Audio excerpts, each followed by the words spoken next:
Ayah mertua ditendang dan diusir oleh menantu laki-lakinya karena miskin. 1 menit berikutnya ia menyesal ternyata ayah mertuanya adalah investor terbesar perusahaannya. Kristal-kristal yang tergantung pada lampu gantung raksasa di langit-langit ballroom Hotel Bintang 5 itu, berkilauan bak ratusan bintang yang direngkuh ke dalam satu ruangan. Setiap sudut ruangan dipenuhi dengan hiasan bunga segar berwarna putih dan emas, dipadukan dengan tirai sutra yang jatuh elegan hingga menyentuh lantai marmer. Aroma parfum mahal dan harumnya bunga melati memenuhi udara, bercampur dengan suara lembut alunan musik orkestra yang dimainkan live di sudut ruangan. Ini bukan sekadar pesta pernikahan, melainkan sebuah pertunjukan kekayaan dan status sosial yang dirancang dengan sempurna oleh Bobby, sang mempelai pria. Bobby berdiri di dekat pintu masuk, mengenakan tuxedo hitam bermerek ternama yang dibuat khusus oleh perancang busana terkenal dari Italia. Matanya yang tajam menyapu seluruh ruangan dengan perasaan puas yang tak terbendung. Di sebelahnya, Marsha tampak cantik luar biasa dalam gaun pengantin berpayet kristal yang berkilauan di bawah lampu. Namun, ada kegelisahan yang terpancar dari raut wajahnya yang sesekali melirik arah jam tangan dan kemudian menatap pintu masuk. "Tenang saja, sayang," ucap Bobby sambil meraih tangan Marsha yang dingin. "Semua tamu penting sudah datang. Acara bisa kita mulai kapan saja." Marsha menghela napas pelan.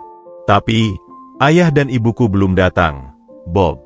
Mereka berjanji akan tepat waktu. Aku khawatir sesuatu terjadi pada mereka." Bobby mengerutkan kening, sedikit kesal. Mereka pasti akan datang dengan mobil tua mereka yang sering mogok itu. Sudah kubilang, aku akan menyewa mobil untuk mereka, tapi mereka menolak. Sok mandiri. "Bobby, jangan bicara seperti itu. Mereka orang tuaku," sahut Marsha dengan nada sedih. "Aku tahu, sayang. Tapi lihat sekeliling kita," desis Bobby sambil menunjuk ke arah para tamu yang sedang bersosialisasi.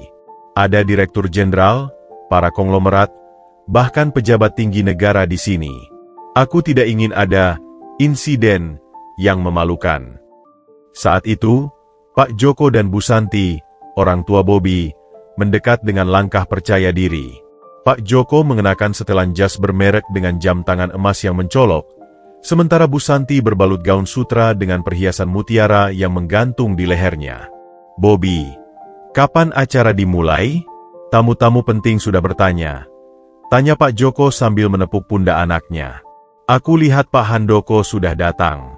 Ini kesempatan emas untuk membicarakan proyek baru." "Sebentar lagi, Ayah. Kita masih menunggu orang tua Marsha," jawab Bobby dengan suara rendah. Bu Santi mencibir. "Ah, mereka lagi. Sudah kubilang, seharusnya mereka kita tempatkan di ruang tunggu saja. Tidak perlu ikut di resepsi utama. Lihat tamu-tamu kita yang lain, semua dari kalangan high class. Nanti mereka akan merasa tidak nyaman." Marsha menarik napas dalam, menahan amarah yang mulai membara.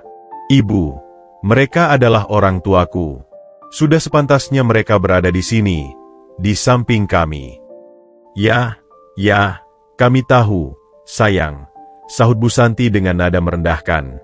"Tapi kenyataan harus dihadapi. Penampilan mereka, bagaimana ya? Tidak sesuai dengan tema pernikahan mewah ini." Bobby menghela napas, merasa semakin tidak sabar. "Sudah, Marsha. Kita tunggu 5 menit lagi. Jika mereka belum datang juga, kita mulai saja acaranya. Aku tidak ingin membuat tamu-tamu penting menunggu terlalu lama." Marsha memandang Bobby dengan tatapan kecewa. "Apa yang penting bagimu, Bob? Tamu-tamu itu atau orang tuaku sendiri?" "Jangan dramatis, Marsha. Kamu tahu betul bagaimana dunia ini bekerja. Reputasiku, reputasi perusahaan ayahku, semua dipertaruhkan di sini. Aku tidak ingin ada cerita-cerita miring yang beredar setelah pesta pernikahan kita," jawab Bobby dengan ketus. Saat itu, perbincangan mereka terhenti ketika seorang pramuniaga mendekat dengan segelas champagne. Bobby mengambilnya dan meneguk sedikit, mencoba menenangkan diri. Matanya kembali menjelajahi ruangan, memastikan segala sesuatunya sempurna. Tapi di balik senyum kepuasannya, ada kegelisahan yang tak terbendung. Ia berharap orang tua Marsha tidak datang dengan penampilan yang terlalu menyedihkan, atau lebih buruk lagi, tidak datang sama sekali. Kedua skenario itu sama-sama buruknya baginya.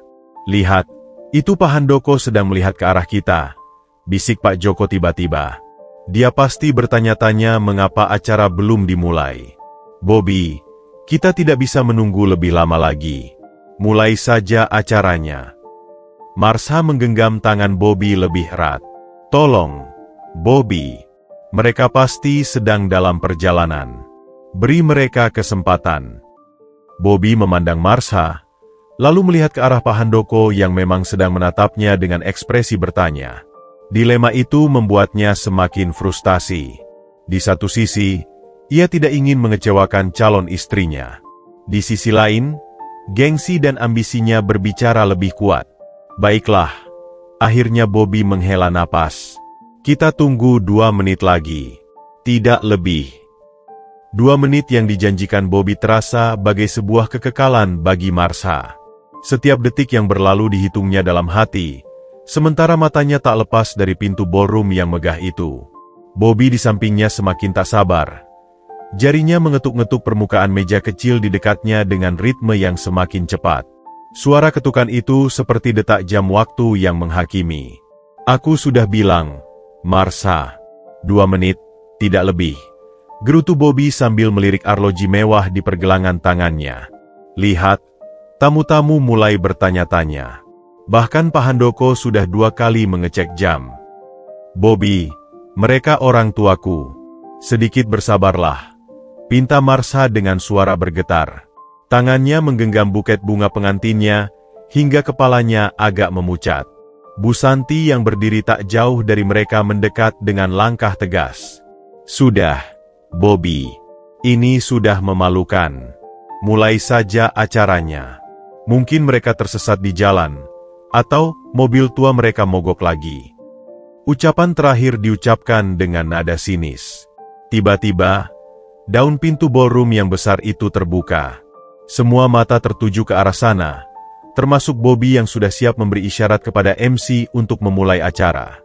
Namun yang muncul bukanlah pelayan atau tamu terhormat lainnya, melainkan sepasang orang tua dengan penampilan sederhana yang kontras dengan kemewahan sekeliling mereka. Pak Surip berdiri di sana dengan kemeja lengan panjang putih yang sudah agak memudar warnanya, tetapi masih terlihat bersih dan rapi.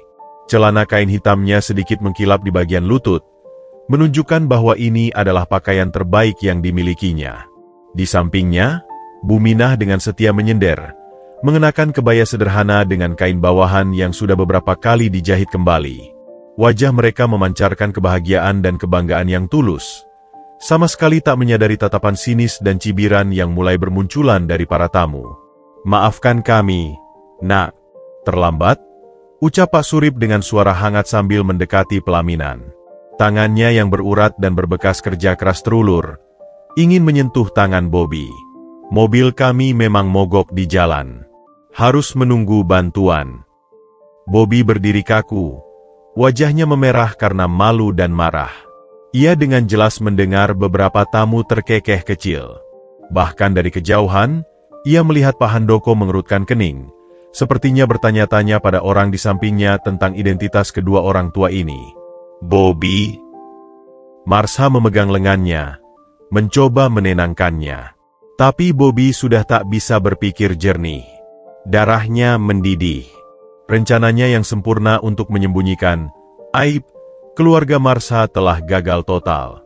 Di depan semua tamu penting, termasuk atasannya, calon mertuanya yang miskin itu berdiri dengan pakaian lusuh mereka. Ayah, Ibu. Sambut Marsha dengan suara gemetar, berusaha menutupi ketegangan. Kami senang kalian akhirnya datang. Bu Minah tersenyum lemah, matanya berkaca-kaca. Kau cantik sekali, sayang. Ia ingin memeluk putrinya, tapi ragu melihat ekspresi dingin di wajah Bobby dan orang tuanya. Pak Joko mendekat dengan langkah cepat. Surip, kenapa tidak pakai mobil yang lebih layak? Bisiknya dengan nada kesal. Lihat sekeliling, semua orang memperhatikan. Pak Surip tampak bingung. Kami sudah berusaha tepat waktu, Joko. Mogoknya di tol, susah cari bantuan. Sudah, yang penting mereka datang, sahut Marsha cepat, mencoba meredakan situasi. Mari kita mulai acara. Tapi Bobby masih berdiri seperti patung. Matanya tak lepas dari baju sederhana Pak Surip yang kini terlihat sangat kontras dengan tuxedo mahalnya. Dalam pikirannya, hanya ada satu hal. Bagaimana cara mengeluarkan mereka dari sini secepat mungkin sebelum mempermalukannya lebih jauh. Bobby, desis Pak Joko. Apa yang akan kita lakukan? Pak Handoko terus menatap ke sini. Bu Santi menambah minyak ke api. Mereka merusak segalanya. Lihat, tamu-tamu mulai berbisik-bisik. Pak Surip dan Bu Minah masih berdiri dengan canggungnya, tersenyum nervous kepada tamu-tamu yang mereka tidak kenal. Mereka sama sekali tidak menyadari bahwa kehadiran mereka justru menjadi bahan pembicaraan yang memalukan bagi keluarga Bobby. Bobby, tolong, bisik Marsha dengan nada memohon. Senyum saja. Acuh mereka ke tempat duduk. Tapi Bobby sudah tidak bisa lagi berpura-pura. Kebanggaannya sebagai direktur muda sukses, reputasi keluarganya di kalangan elit, semuanya hancur berantakan di depan matanya. Dan semua ini karena kehadiran dua orang tua dengan pakaian sederhana yang tidak tahu diri. Akan kuselesaikan ini, gumam Bobby pada dirinya sendiri, dengan pandangan penuh amarah yang tak lagi bisa disembunyikan. Kegelisahan yang menggerogoti Bobby sejak kedatangan Pak Surip dan Bu Minah kini telah berubah menjadi amarah yang membara. Ia berdiri kaku di samping Marsha, kedua tinjunya terkepal erat di samping tubuhnya. Suara gemerisik gaun sutra dan bisikan-bisikan halus para tamu seolah menggema di telinganya. Masing-masing tertawa mengejek, masing-masing menghakimi. Dalam pandangannya yang sudah dikaburkan oleh prasangka dan keangkuhan, setiap senyuman yang ditujukan padanya berubah menjadi cemoohan, setiap anggukan kepala berubah menjadi gerakan mengutuk. Tenang, nak, bisik Pak Joko sambil menepuk punggung Bobby, meski raut wajahnya sendiri mencerminkan kepanikan yang sama. Mereka cuma sebentar di sini. Setelah prosesi, kita bisa alihkan perhatian tamu. Namun, mata Pak Joko terus melirik ke arah Pak Handoko yang duduk di barisan paling depan, seolah-olah setiap detik yang berlalu adalah kesempatan yang terbuang untuk menjilat sang direktur utama. Bu Santi mendekat dengan langkah cepat. Wajahnya berkerut seperti orang yang mencium bau busuk. Bobby, ini tidak bisa dibiarkan. Lihat mereka. Desisnya, menunjuk ke arah Pak Surip dan Bu Minah yang sedang berbicara dengan salah satu pelayan. Mereka malah memesan minuman dari pelayan.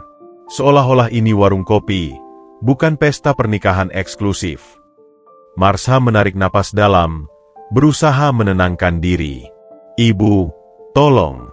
Mereka hanya haus setelah perjalanan jauh. Biarkan mereka menikmati acara ini seperti tamu lainnya. Tamu? Sergah Bu Santi dengan suara berbisik tajam. Mereka bukan tamu, Marsha. Mereka aib berjalan.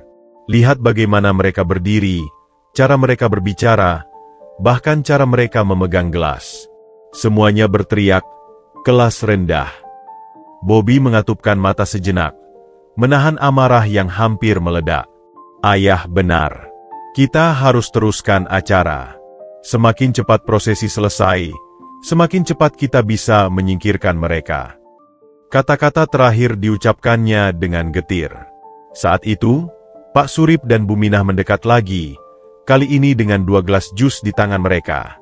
Wajah mereka masih dipenuhi senyum bahagia, sama sekali tak menyadari badai yang sedang mereka picu. Bobby, selamat ya, nak, ucap Pak Surip dengan tulus, mengulurkan tangan untuk bersalaman. Kami bangga sekali padamu. Marsha sering bercerita tentang kesuksesanmu di perusahaan. Bobby tidak menjawab, hanya menatap tangan yang diulurkan itu seolah-olah itu adalah seekor ular berbisa. Tangannya tetap terkunci di samping tubuhnya.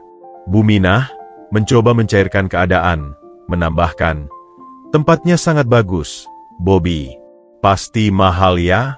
Kami tidak pernah membayangkan bisa diundang ke tempat seperti ini. Ya, jelas mahal, sahut Bu Santi dengan pedas sebelum Bobby bisa menjawab. Tapi tentu saja bagi keluarga kami, ini hal biasa. Kami terbiasa dengan standar tinggi. Marsha merasakan air mata mulai membentuk di sudut matanya. Ayah, Ibu, mari kita duduk. Acara akan segera dimulai. Tapi Pak Surip masih belum menangkap isyarat tersebut. Matanya berbinar melihat dekorasi mewah di sekelilingnya. Wah, bunga-bunganya impor ya? Dan lampu-lampunya seperti di film-film luar negeri. Kami memang sengaja mendatangkan floris dari Belanda, jawab Bobby dengan suara datar, tanpa antusiasme. Semua yang ada di sini adalah yang terbaik. Karena itulah, kami berharap semuanya bisa sesuai dengan standar. Kalimat terakhir diucapkan dengan penekanan, disertai pandangan tajam yang ditujukan pada pakaian sederhana Pak Surip. Buminah akhirnya menangkap nada bicara yang tidak bersahabat.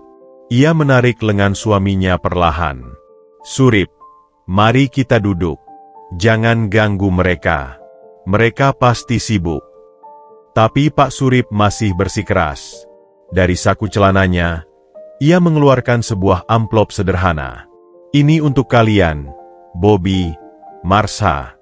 Mungkin tidak sebanyak yang lain, tapi ini dari hati kami yang paling dalam. Bobby melihat amplop itu dengan jijik.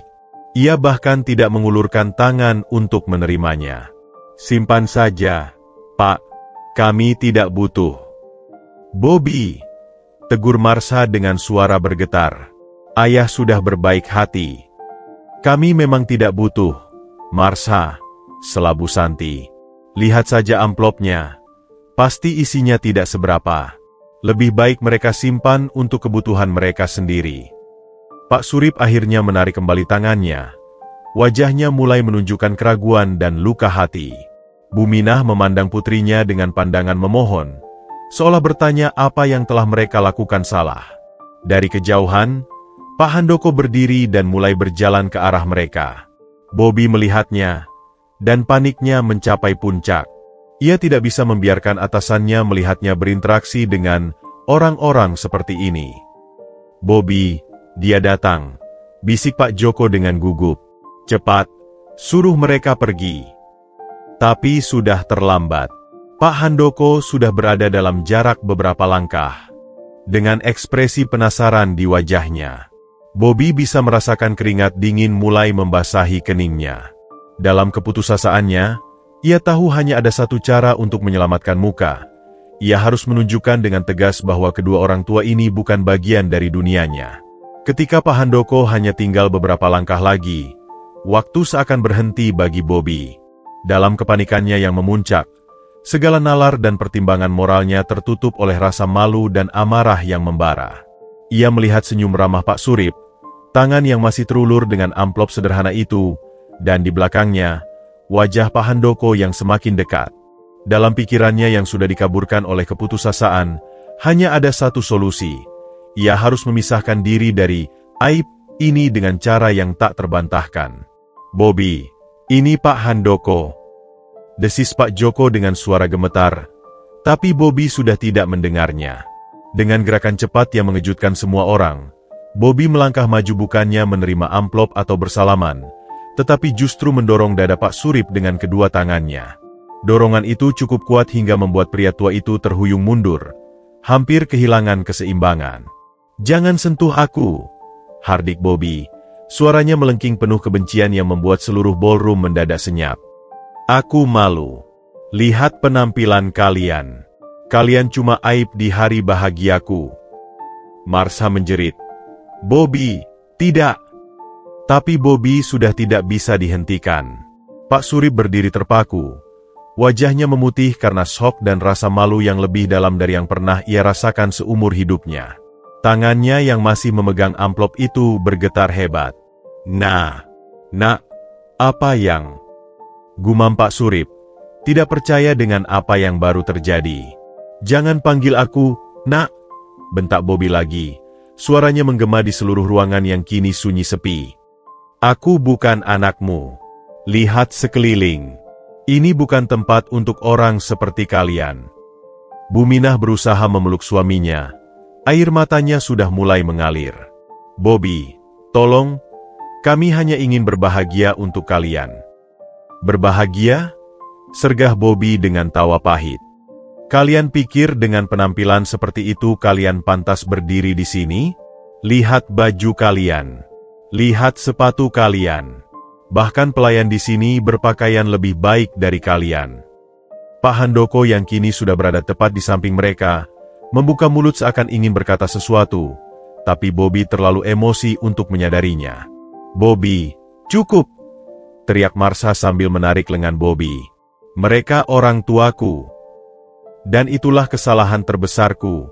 Marsha, melupakan dari mana kau berasal," balas Bobby dengan kasar. "Keluarga miskin dengan mentalitas kampungan." Saat itu, matanya jatuh pada tas kain lusuh yang dibawa Pak Surip.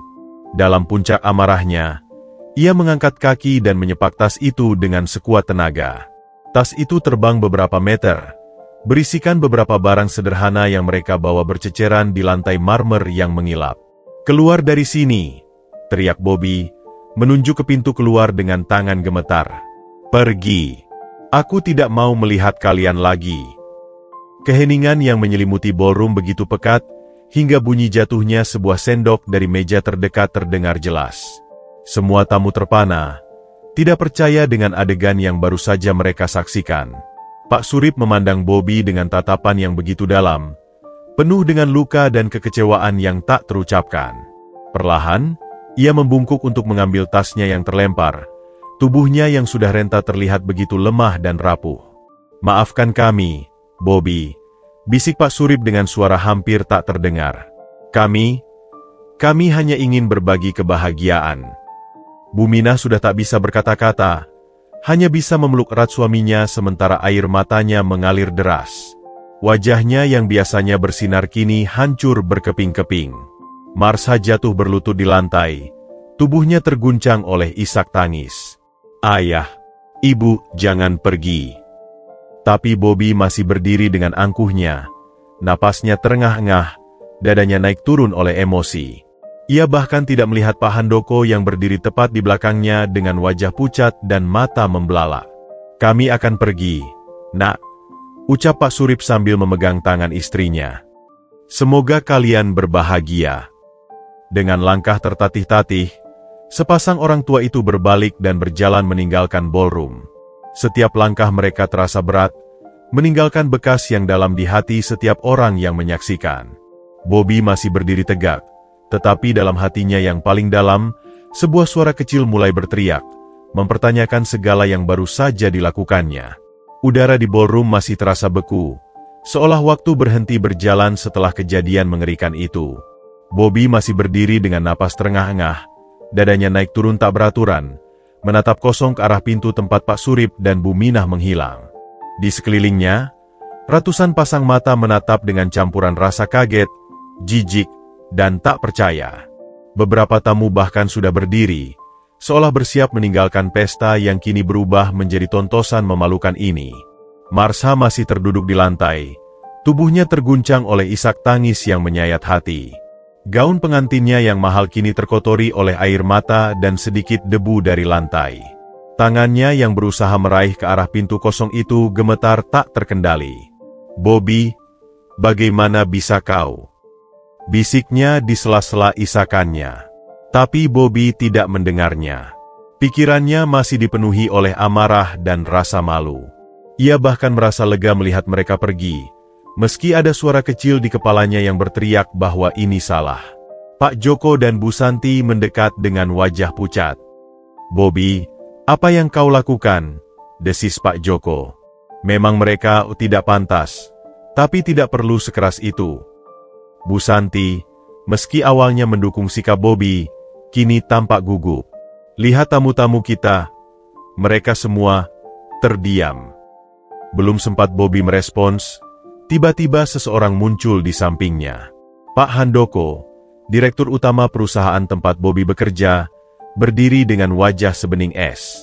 Matanya yang biasanya ramah kini memancarkan kilatan kemarahan yang dingin. "Bobby," suara Pak Handoko memotong tegangan di udara, datar namun penuh daya ancam. "Apa yang baru saja terjadi di sini?" Bobby berusaha tersenyum, mencoba menormalkan situasi. "Ah, itu bukan apa-apa, Pak Direktur. Cuma sedikit masalah keluarga. Silakan kembali ke tempat duduk. Acara akan segera kita mulai. Tapi Pak Handoko tidak bergerak. Wajahnya justru semakin berkerut. Bobby, siapa pria dan wanita tua yang baru saja kau perlakukan seperti sampah itu? Bobby tertawa kecil, nervous. Itu, sebenarnya orang tua Marsha, Pak. Tapi mereka, bagaimana ya? Agak tidak mengerti tata krama di acara seperti ini. Sudah saya bilang dari dulu, mereka dari kalangan bawah. Marsha mendongak dari posisinya di lantai. Matanya merah bengkak. Bobby, jangan. Tapi Bobby mengabaikannya. Mereka pikir ini pesta kampung, Pak. Bisa datang dengan pakaian seadanya, membawa tas compang-camping. Pak Handoko mengangkat tangan, memotong pembelaan Bobby yang semakin tidak karuan. Wajahnya kini benar-benar pucat, bibirnya bergetar menahan emosi. Bobby, ucapnya dengan suara bergetar yang membuat semua orang di sekitarnya terdiam. Apa kau tidak mengenali pria yang baru saja kau tendang dan kau usir itu? Bobby mengerutkan kening, bingung. Mengenali? Tentu saja saya mengenalinya. Dia calon mertua saya, yang tidak tahu diri. Pak Handoko menggeleng perlahan. Tatapannya penuh dengan rasa tidak percaya dan kekecewaan yang mendalam. Bobby, itu adalah Pak Surip, investor terbesar dan pemilik saham utama perusahaan kita. Dialah yang mendanai 70% operasional perusahaan selama 5 tahun terakhir. Seketika itu juga, seluruh ballroom seolah berputar bagi Bobby. Kakinya terasa lemas, lututnya hampir tidak mampu menahan tubuhnya. Apa? Tidak mungkin itu tidak mungkin. Tidak mungkin? Sergah Pak Handoko, suaranya kini meninggi. Selama ini Pak Surip memilih untuk tetap low profile dan anonim. Hanya beberapa orang di jajaran direksi yang tahu identitas aslinya. Aku di sini pun karena diundang khusus oleh beliau. Pak Joko tersandung mundur. Wajahnya sama pucatnya dengan Bobby. Surip, yang selama ini kita dengar sebagai investor misterius itu, adalah Surip yang kita kenal. Bu Santi memegangi dadanya. Napasnya tersengal-sengal. Tidak mungkin. Mereka hidup begitu sederhana, mobil tua. Pak Handoko tertawa getir. Kalian ini orang-orang dangkal. Pak Surip adalah salah satu konglomerat terkaya di negeri ini. Tapi dia memilih hidup sederhana. Dan kalian mengusirnya seperti pengemis. Bobby kini benar-benar jatuh berlutut. Persis di posisi Marsha tadi. Tangannya gemetar tak terkendali. Keringat dingin membasahi seluruh tubuhnya. Tapi dia tidak pernah bilang, dia selalu. Dia sedang menguji kalian. Bobby, potong Pak Handoko dengan suara keras yang bergema. Dia ingin tahu apakah kalian menerima Marsha dan keluarganya apa adanya. Dan hari ini kau membuktikan sendiri bahwa kau hanya mencintai penampilan dan uang. Marsha berdiri perlahan. Wajahnya penuh dengan air mata tapi kini ada kekuatan baru di matanya. Aku sudah mencoba memberitahumu, Bobby. Tapi kau terlalu buta oleh kesombonganmu sendiri. Pak Handoko mengeluarkan telepon dari saku jasnya. Dengan ini, aku nyatakan kamu dipecat, Bobby. Efektif immediately. Dan perusahaan ayahmu, semua investasi Pak Surip akan ditarik. Bersiaplah menghadapi kebangkrutan. Dengan langkah tegas, Pak Handoko berbalik dan berjalan meninggalkan ballroom, mengikuti jejak Pak Surip. Satu persatu tamu undangan mulai berdiri dan pergi, beberapa melempar tatapan menghina ke arah keluarga Bobby yang kini hancur berantakan. Bobby masih terduduk di lantai, tak mampu bergerak. Kata-kata terakhir Pak Handoko masih bergema di telinganya. Dalam 1 menit, ia telah kehilangan segalanya. Calon istrinya, pekerjaannya, reputasinya, dan masa depannya. Semua karena kesombongan dan prasangkanya yang buta. Bobby, apa yang telah kau lakukan? Ratap Pak Joko, tubuhnya yang biasanya tegak kini membungkuk lesu. Tapi Bobby tidak bisa menjawab. Ia hanya bisa menatap kosong ke arah pintu, di mana kebenaran yang menghancurkan hidupnya baru saja pergi meninggalkannya untuk selamanya. Malam itu, ballroom yang megah telah berubah menjadi ruang yang hampa dan menyedihkan. Hanya tersisa keluarga Bobby dan beberapa pekerja hotel yang membersihkan sisa-sisa pesta yang gagal total. Bunga-bunga impor yang mahal masih memenuhi ruangan, tapi seakan mengejek dengan keindahannya yang tak lagi berarti. Lampu kristal masih berkilauan, tapi cahayanya kini menerangi wajah-wajah yang hancur. Bobby masih duduk di tangga pelaminan. Tuxedo mahalnya yang sempurna kini kusut. Kedua tangannya memegangi kepala yang terasa mau pecah. Ia tidak peduli dengan air mata yang mengalir deras di pipinya. Di sekelilingnya, Pak Joko dan Bu Santi berdebat dengan suara tinggi yang memenuhi ruangan kosong. "Ini semua salahmu," hardik Bu Santi pada suaminya. "Kau yang selalu mendidik Bobby untuk memandang rendah orang lain." "Aku?" balas Pak Joko dengan mata melotot. "Kau yang selalu memamerkan kekayaan kita. Kau yang bilang keluarga Marsha tidak pantas." Bobby mengangkat kepala, suaranya serak. "Tolong, berhenti. Ini salahku. Seluruhnya salahku." Saat itu, telepon Bobby bergetar di saku. Dengan tangan gemetar, ia mengeluarkannya dan melihat nama Marsha berkedip di layar. Jantungnya berdebar kencang. Mungkin ada harapan. Mungkin Marsha mau memaafkannya. "Marsha?" Ia menjawab dengan suara bergetar penuh harap. Suara Marsha di seberang dingin dan datar, sangat berbeda dengan nada hangat yang biasa ia gunakan. "Aku hanya menelepon untuk menyampaikan beberapa hal, Bobby. Pertama, pertunangan kita resmi berakhir." "Tunggu, Marsha, tolong. Dengarkan aku," potong Marsha dengan tegas. "Ayahku memang sengaja menguji ketulusanmu, Bobby. Setelah kita pacaran, dia selalu curiga bahwa kau hanya mencintaiku karena penampilan dan latar belakang keluargaku yang terlihat sederhana." Bobby menarik napas dalam.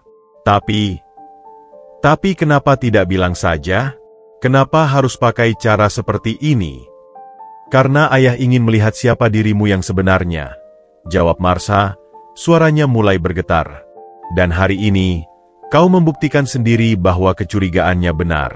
Kau hanya mencintaiku untuk gengsi dan penampilan."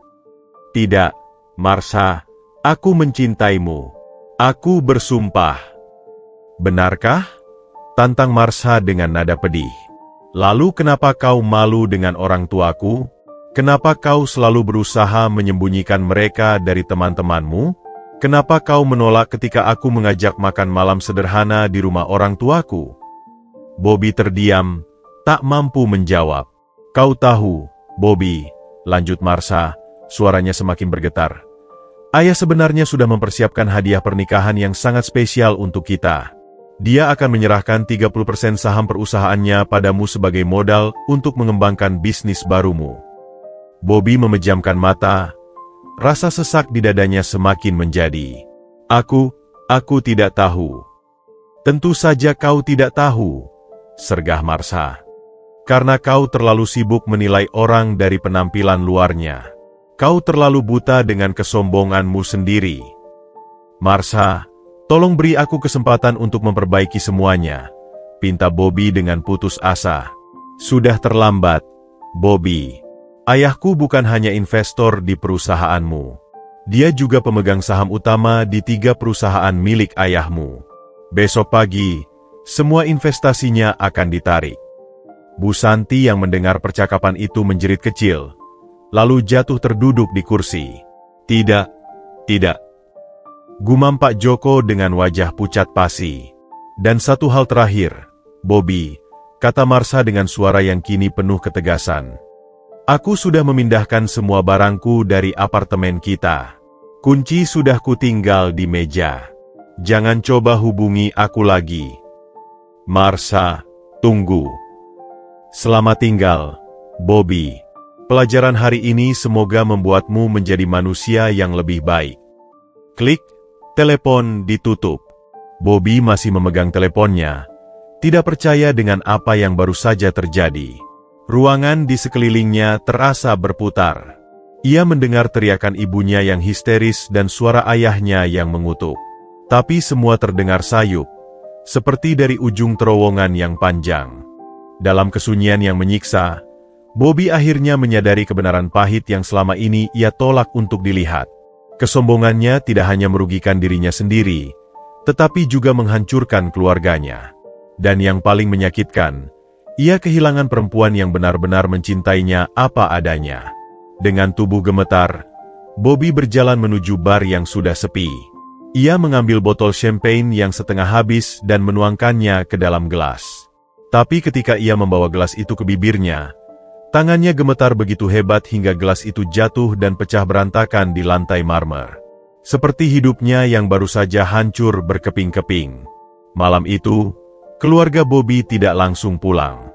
Mereka masih terpaku di ballroom yang sepi, seperti para pelaut yang kapalnya baru saja karam, tidak tahu harus berbuat apa. Beberapa pekerja hotel dengan wajah masam membersihkan meja-meja di sekeliling mereka, sesekali melirik dengan pandangan menghakimi.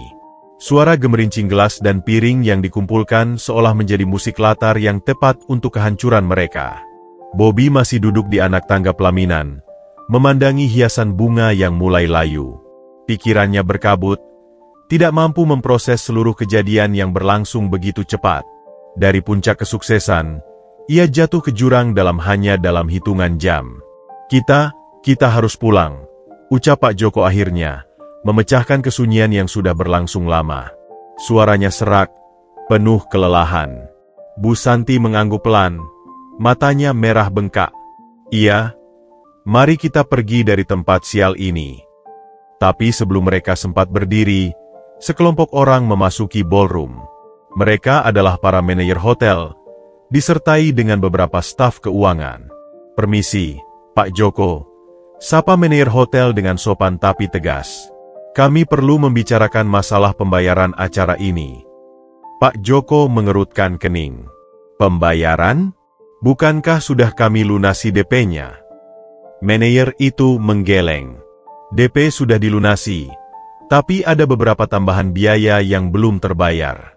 Plus, karena kejadian tadi, beberapa tamu mengeluh dan menolak membayar hadiah mereka yang seharusnya melalui sistem kami.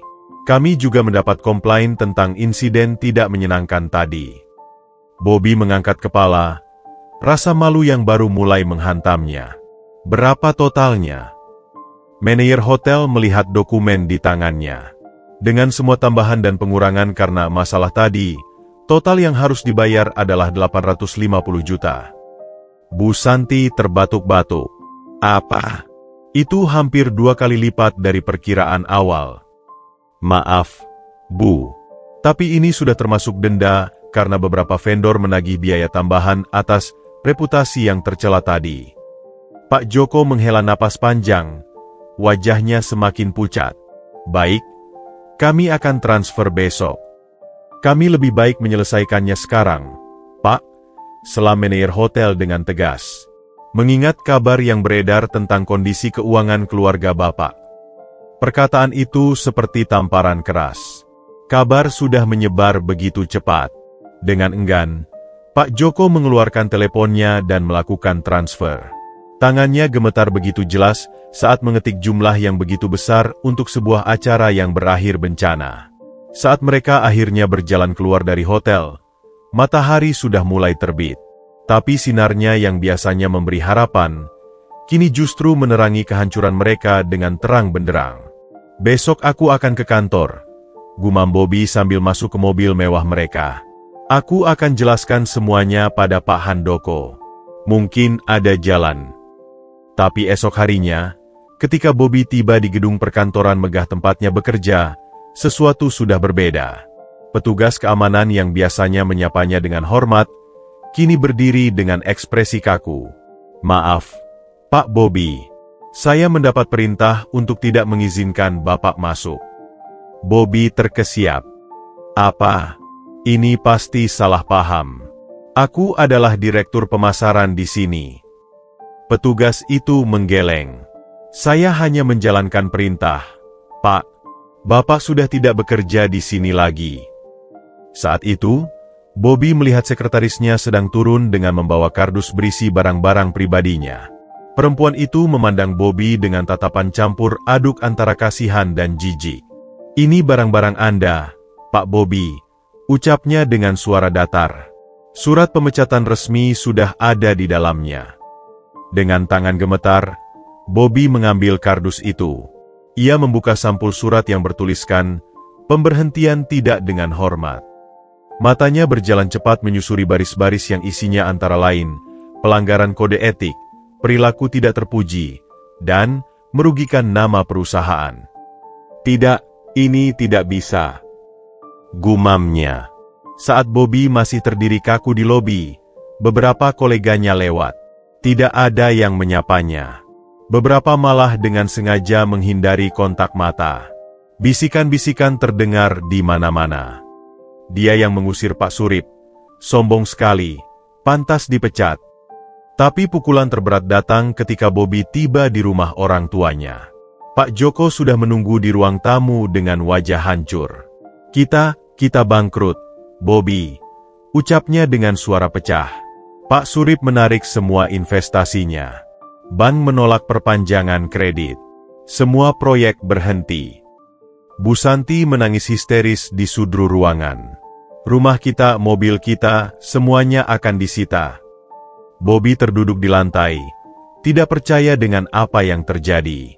Dalam satu malam, mereka kehilangan segalanya. Tidak hanya reputasi, tapi juga kekayaan yang selama ini mereka banggakan. Dan ada yang lebih buruk lagi, tambah Pak Joko dengan suara hampir tak terdengar. "Kita akan menghadapi tuntutan hukum.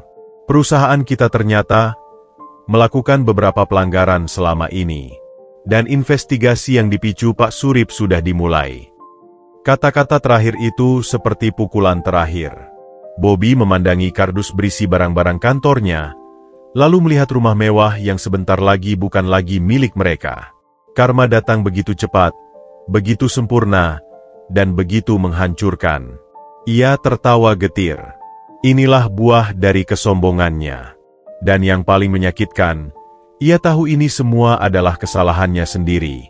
2 minggu setelah peristiwa pernikahan yang menghebohkan itu, kehidupan keluarga Bobby telah berubah menjadi mimpi buruk yang tak berkesudahan. Rumah megah seluas 800 meter persegi di kawasan elit yang dulu menjadi kebanggaan mereka, kini berdiri kosong dan sunyi. Semua perabotan mewah, lukisan-lukisan bernilai ratusan juta, bahkan koleksi barang antik Bu Santi telah disita oleh kreditur. Yang tersisa hanyalah ruangan-ruangan luas dengan dinding marmer yang sepi, dan lantai parket yang menggemakan setiap langkah kaki. Bobby berdiri di tengah ruang tamu yang kini kosong melompong, mengenang bagaimana dulu ruangan ini selalu dipenuhi tawa para tamu yang datang bersilaturahmi. Sekarang, hanya ada keheningan yang menyayat hati. "Bobby, ayo kita pergi," ucap Pak Joko dari pintu depan. Suaranya terdengar tua dan lelah, sangat berbeda dengan nada tegas yang biasa ia gunakan. Mobil pindahan sudah menunggu. Dengan langkah gontai, Bobby mengikuti ayahnya keluar dari rumah yang telah mereka tinggali selama 15 tahun terakhir. Bu Santi sudah menunggu di dalam mobil pick-up tua yang mereka sewa. Wajahnya tertutup kerudung gelap untuk menyembunyikan air mata yang tak henti mengalir. Perjalanan menuju rumah kontrakan baru mereka terasa panjang dan menyiksa. Mereka melewati jalan-jalan mewah di mana dulu mereka biasa bersosialisasi, dan kini harus pindah ke kawasan yang jauh lebih sederhana di pinggiran kota.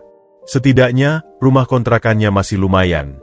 Bisik Bu Santi mencoba menghibur diri, tapi suaranya pecah. Rumah kontrakan yang mereka tuju ternyata jauh dari kata lumayan. Sebuah rumah Type 36 di gang sempat, dengan cat yang mengelupas di beberapa bagian. Interiornya gelap dan pengap, sangat kontras dengan rumah megah mereka sebelumnya. "Kita harus tinggal di sini," desis Bu Santi dengan suara bergetar, matanya memandang sekeliling dengan jijik.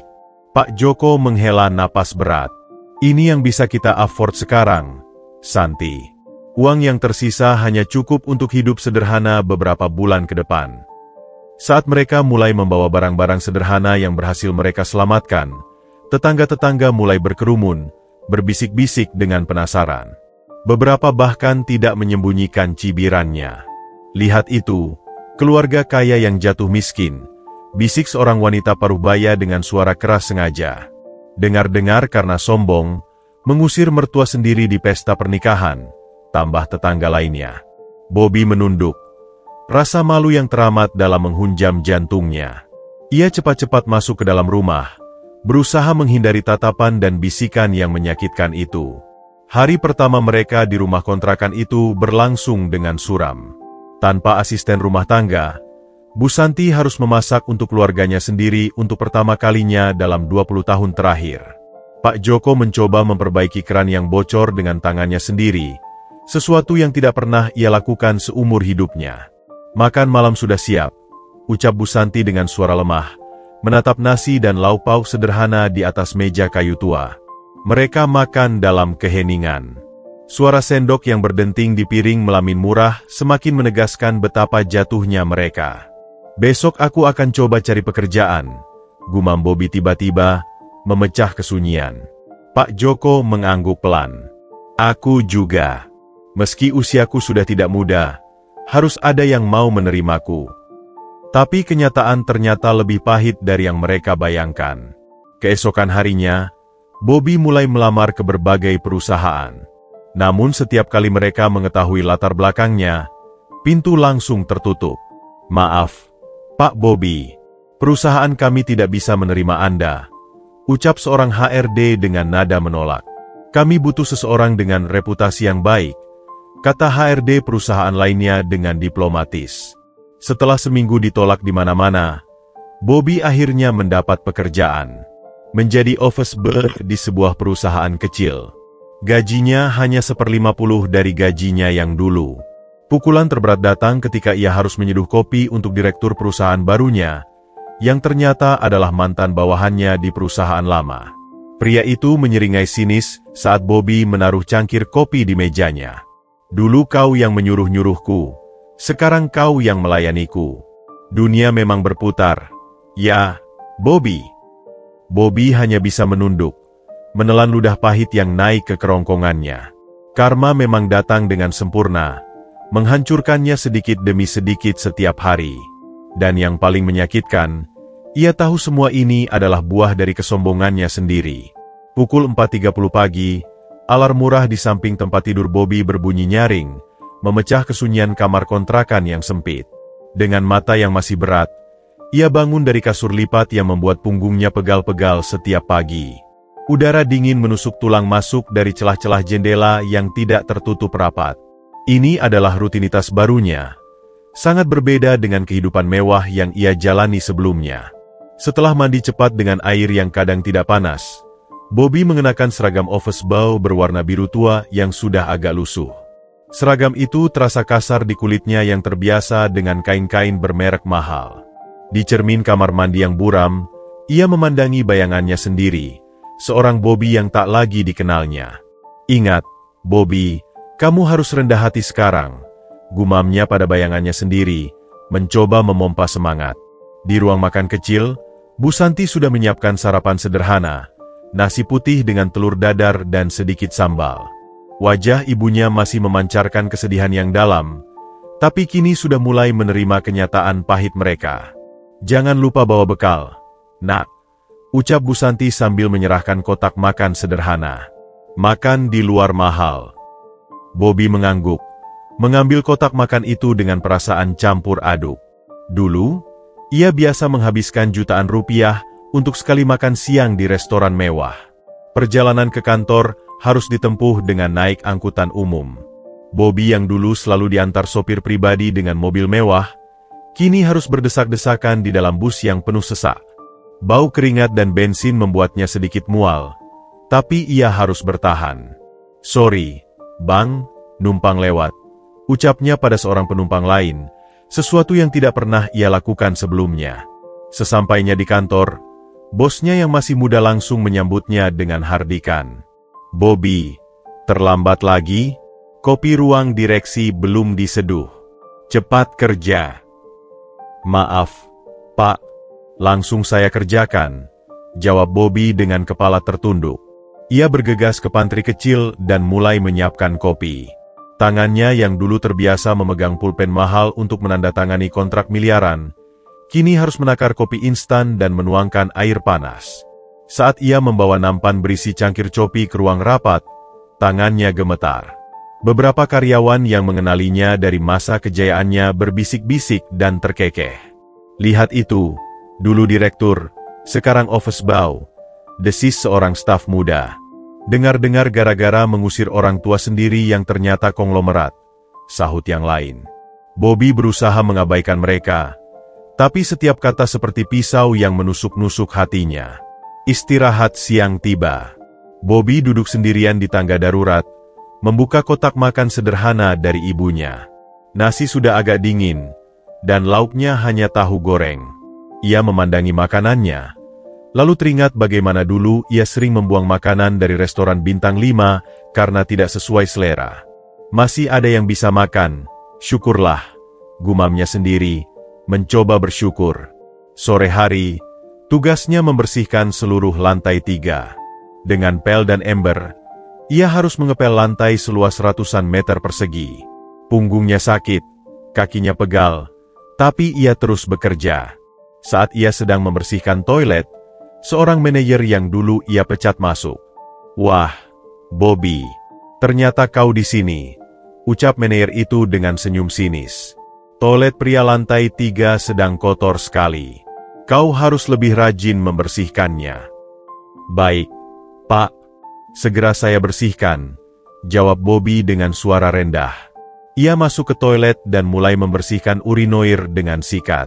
Bau pesing yang menusuk membuatnya mual, tapi ia harus meneruskan. Air matanya hampir menetes, tapi ia tahan. Ini adalah konsekuensi dari perbuatannya. Pulang kerja, dalam perjalanan naik bus yang penuh, Bobby merenung. Ia mulai memahami betapa sombong dan angkuhnya dulu. Betapa ia memandang rendah orang-orang yang bekerja keras seperti yang ia lakukan sekarang. Sampai di rumah kontrakan, Pak Joko sudah menunggu dengan wajah lesu. "Gajimu, Nak? Uang sewa harus dibayar besok." Bobby mengeluarkan amplop tipis berisi gajinya yang hanya cukup untuk hidup seminggu. "Ini, yah, semoga cukup." Pak Joko menghitung uang itu, lalu menghela napas. "Kita harus lebih berhemat lagi." Malam itu, sambil berbaring di kasur lipatnya, Bobby memandang langit-langit kamar yang berjamur. Penderitaan ini menyakitkan, tapi yang lebih menyakitkan adalah penyesalan yang tak pernah berhenti menghantuinya. Setiap hari adalah pengingat akan kesombongannya, dan setiap malam adalah siksaan atas penyesalannya yang dalam. "Tolong, beri aku kekuatan untuk melalui ini," bisiknya dalam doa, sebelum akhirnya tertidur dalam kelelahan dan kepedihan. Malam semakin larut, tetapi Bobby masih terbaring terjaga di atas kasur lipatnya yang keras. Bayangan-bayangan dari masa lalu terus menghantuinya, bergantian dengan kenangan akan kejadian mengerikan di pesta pernikahannya. Setiap kali ia memejamkan mata, ia melihat kembali wajah terluka Pak Surip, air mata Buminah, dan pandangan hancur Marsha. "Dulu, aku seperti apa?" gumamnya dalam kegelapan. Ia teringat bagaimana 3 tahun lalu, ketika pertama kali bertemu Marsha di sebuah galeri seni. Saat itu, Marsha sedang membantu orang tuanya mengatur pameran lukisan sederhana. Bobby tertarik dengan kecantikan dan keramahannya, tapi langsung kehilangan minat ketika tahu orang tua Marsha hanya pedagang kecil. "Kenapa aku tidak melihat siapa mereka sebenarnya?" desisnya pada diri sendiri. Pikiran itu membawanya pada kenangan lain. Beberapa bulan setelah mereka pacaran, Pak Suri pernah mengajaknya makan malam di warung tenda sederhana. Bobby dengan sombong menolak, mengajak mereka ke restoran mewah dan dengan pongah membayar semuanya. "Lihat, Nak, tidak perlu yang mewah-mewah. Yang penting kebersamaan," ucap Pak Surip saat itu. Tapi Bobby hanya tertawa kecil. "Ah, tidak apa-apa, Pak. Saya terbiasa dengan standar yang tinggi." Sekarang, di kamar kontrakannya yang pengap, kata-kata itu kembali menghantamnya seperti pukulan. Betapa butanya ia terhadap nasihat baik itu. Tiba-tiba, ingatannya melompat pada momen ketika Buminah dengan malu-malu memberinya kaos kaki yang dirajutnya sendiri. Saat itu, Ia menerimanya dengan senyum palsu, lalu membuangnya begitu sampai di rumah. Sekarang, ia akan melakukan apapun untuk memiliki kembali kaus kaki sederhana itu. Betapa hina diriku, ratapnya, menutup wajah dengan bantal. Pukul 2 pagi, Bobby masih terbangun. Keringat dingin membasahi tubuhnya. Mimpi buruk tentang tendangannya kepada Pak Surip kembali menghantuinya. Dalam mimpinya, ia bukan hanya menendang tas, tapi menyepak tubuh renta Pak Surip hingga terjatuh. Terdengar suara jeritan Marsha yang memekakkan telinga. "Tidak!" teriaknya dalam mimpi, hingga membuatnya terbangun terengah-engah. Dengan gemetar, ia menyalakan lampu kecil dan mengambil buku catatan tua. Ia mulai menulis kata-kata yang selama ini terpendam di hatinya. "Pak Surip, Bu Minah, Marsha, maafkan aku. Aku sudah menyadari semua kesalahanku. Aku terlalu buta oleh kesombongan dan gengsi. Aku menilai kalian dari penampilan luar, tidak dari hati." Tapi ia merobek halaman itu. Kata-kata terasa hambar, tidak cukup untuk mengungkap penyesalannya yang dalam. Pukul 4 pagi, Bobby memutuskan untuk berjalan keluar rumah. Udara pagi yang dingin menyapu wajahnya saat ia duduk di bangku taman dekat rumah kontrakannya. Seorang pemulung tua lewat, mendorong gerobak penuh dengan barang rongsokan. "Dulu, aku memandang rendah orang seperti dia," gumam Bobby pada diri sendiri. "Tapi sekarang, aku sadar mereka lebih mulia daripadaku. Mereka bekerja keras tanpa menindas siapapun." Matahari mulai terbit, menerangi jalanan yang masih sepi. Bobby berjalan tanpa tujuan, hingga tanpa sadar ia sampai di depan gedung apartemen mewah tempat dulu ia dan Marsha tinggal. Ia memandang ke atas, ke lantai di mana mereka pernah berbagi mimpi dan rencana. "Marsha, aku benar-benar mencintaimu," bisiknya. Tapi cintaku ternyata kotor, tercampur dengan kesombongan dan keangkuhan. Seorang satpam mendekat, mengenalinya. "Pak Bobby, silakan pergi dari sini. Nona Marsha sudah tidak tinggal di sini." "Di mana dia sekarang?" tanya Bobby dengan penuh harap. Satpam itu menggeleng. "Saya tidak bisa memberitahu. Tapi dia meninggalkan pesan, jangan cari dia lagi." Pukul 7 pagi, Bobby tiba di halte bus, bersiap untuk pergi kerja. Di dalam bus yang penuh, ia memandangi para penumpang lainnya. Pekerja pabrik, office boy seperti dirinya, ibu-ibu dengan anak kecil. Untuk pertama kalinya, ia melihat mereka sebagai sesama manusia, bukan sebagai orang rendahan. "Saya dulu benar-benar monster," gumamnya dalam hati. Sepanjang perjalanan, ia terus merenung. Kesombongannya tidak hanya merugikan dirinya sendiri, tapi juga menghancurkan orang tuanya, melukai hati orang-orang yang tulus mencintainya, dan merusak masa depannya sendiri. Sampai di kantor, ia langsung disambut bentakan bosnya. "Bobby, kamu terlambat lagi. Lap semua jendela di lantai 1 sampai 5. "Baik, Pak. Maaf, Pak," jawab Bobby dengan rendah hati. Saat ia membersihkan jendela, ia melihat bayangannya sendiri yang terpantul. Wajah yang dulu selalu percaya diri kini dipenuhi penyesalan dan kepedihan.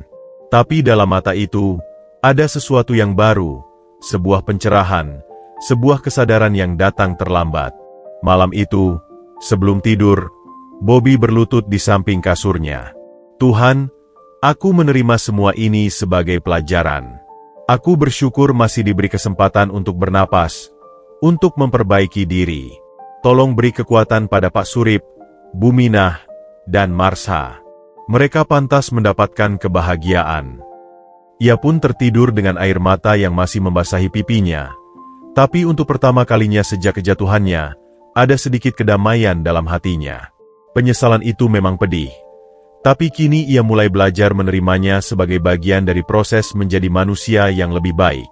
3 bulan telah berlalu sejak Bobby mulai bekerja sebagai office boy. Musim hujan tiba, membawa hawa lembab dan dingin yang merambat hingga ke tulang.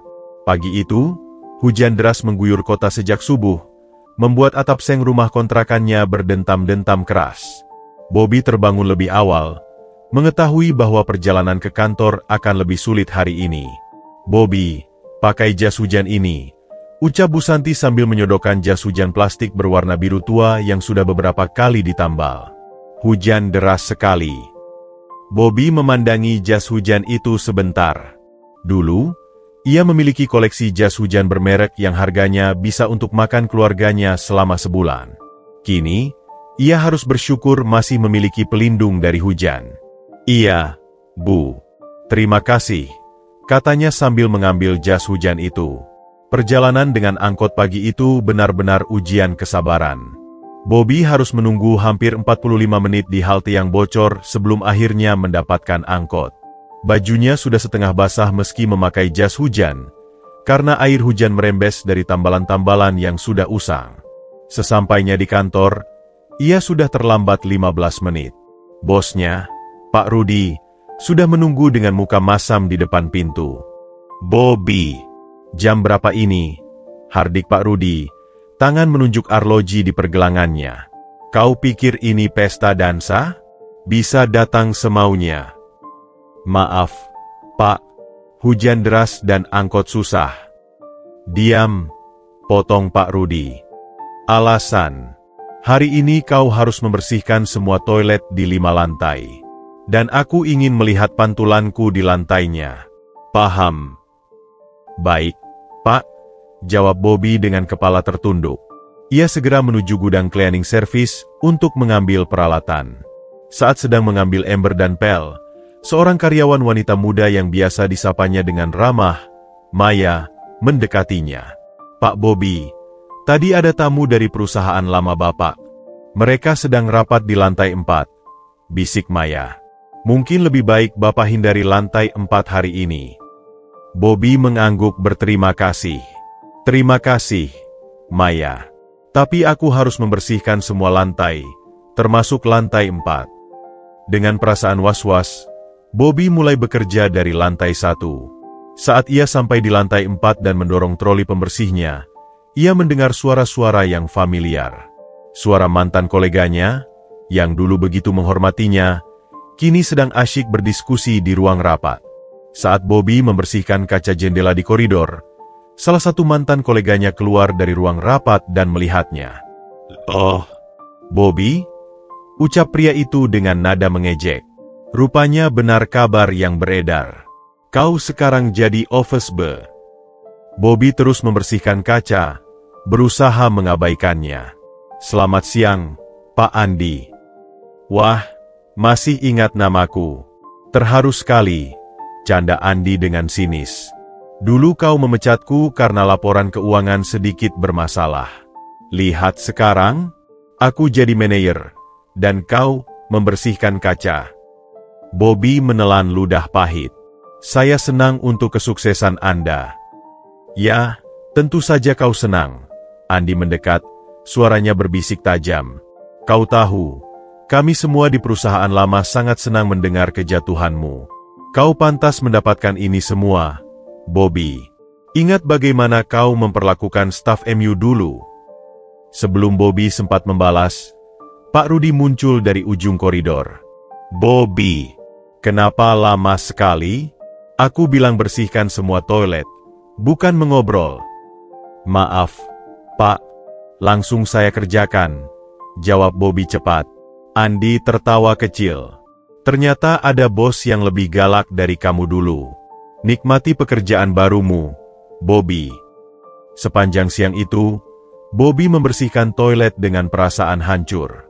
Setiap sentikan sikat di kloset seolah mengingatkannya pada perlakuan buruknya dulu terhadap karyawan-karyawan yang ia anggap rendah. Saat ia sedang membersihkan wastafel, seorang office boy lain yang lebih muda, Ari, mendekatinya. "Pak Bobby, jangan dengarkan mereka," bisik Ari. "Saya dengar cerita tentang Bapak. Tapi saya lihat Bapak berbeda dengan cerita-cerita itu. Bapak rendah hati dan baik." Bobby terkejut. "Terima kasih, Ari. Tapi, mereka benar. Dulu aku memang orang yang buruk. Tapi sekarang tidak, kan?" senyum Ari. "Itu yang penting." Kata-kata Ari menghangatkan hatinya. Untuk pertama kalinya sejak bekerja di sini, seseorang memperlakukannya seperti manusia. Sore hari, ketika hujan masih belum reda, Bobby harus membeli kopi untuk seluruh staf di lantai 3. Dengan payung tua yang hampir rusak, ia berjalan ke warung kopi di seberang jalan. Saat menunggu pesanan, ia melihat seorang anak jalanan basah kuyup. Tanpa pikir panjang, Bobby membelikan anak itu segelas teh hangat dan sebungkus roti. "Terima kasih, Om," ucap anak itu dengan mata berbinar. "Sama-sama, Nak. Hati-hati di jalan," jawab Bobby. Saat ia kembali ke kantor dengan membawa belasan cup kopi, Pak Rudi memeriksa pesanannya. "Kok lama sekali? Kau pasti main-main dulu," hardiknya. "Maaf, Pak. Hujan deras," jawab Bobby singkat. "Alasan lagi. Besok kau harus datang lebih pagi. Sekarang lap semua lantai lagi, kotor karena air hujan." Bobby mengangguk, lalu mulai bekerja lagi. Hari ini adalah ujian kesabaran yang berat, tapi ia berhasil melewatinya tanpa membalas atau membenci. Dalam hatinya, ia mulai memahami makna kerendahan hati yang sesungguhnya. Pulang kerja, dalam angkot yang penuh, Bobby tersenyum kecil. Hari ini ia belajar bahwa perubahan tidak harus diakui orang lain. Yang penting ia tahu dirinya sudah berubah menjadi lebih baik. Dan itu sudah cukup untuk membuatnya tetap bertahan. 6 bulan telah berlalu sejak Bobby memulai hidup barunya. Musim hujan telah berganti dengan kemarau yang terik. Namun kondisi kehidupan Bobby tidak banyak berubah. Ia masih bekerja sebagai office boy, masih tinggal di rumah kontrakan yang pengap, dan masih berjuang memenuhi kebutuhan sehari-hari keluarganya. Namun, ada perubahan halus dalam dirinya, sebuah ketenangan dan penerimaan yang mulai tumbuh, menggantikan kepahitan dan penyesalan yang dulu menggerogotinya. Suatu Senin pagi, Bobby mendapat tugas khusus untuk mengantarkan dokumen penting ke sebuah perusahaan konsultan di sudut kota yang lebih mentereng. Ini adalah pertama kalinya dalam 6 bulan ia ditugaskan keluar kantor, dan ia merasa sedikit gugup. "Bobby, dokumen ini harus sampai sebelum jam 10 pagi, ucap Pak Rudi sambil menyerahkan amplop coklat tebal. "Jangan sampai hilang, jangan sampai terlambat. Kalau tidak, kau tahu akibatnya." "Baik, Pak. Saya akan berhati-hati," jawab Bobby sambil menerima dokumen itu. Perjalanan dengan angkot dan bus memakan waktu hampir 1 jam. Saat ia tiba di gedung perkantoran megah yang dituju, ia merasa sedikit terengah-engah. Gedung ini mengingatkannya pada masa lalunya yang gemilang, tapi kini ia hanya tamu dari luar, seorang kurir sederhana. "Permisi, saya dari PT Surya Mandiri mengantarkan dokumen," ucap Bobby pada resepsionis dengan sopan. Resepsionis muda itu menyuruhnya menunggu di lobi. Bobby duduk di sofa kulit yang mewah, merasa sedikit tidak nyaman dengan seragam office boy-nya yang sudah lusuh di antara para eksekutif yang lalu lalang dengan setelan jas mereka.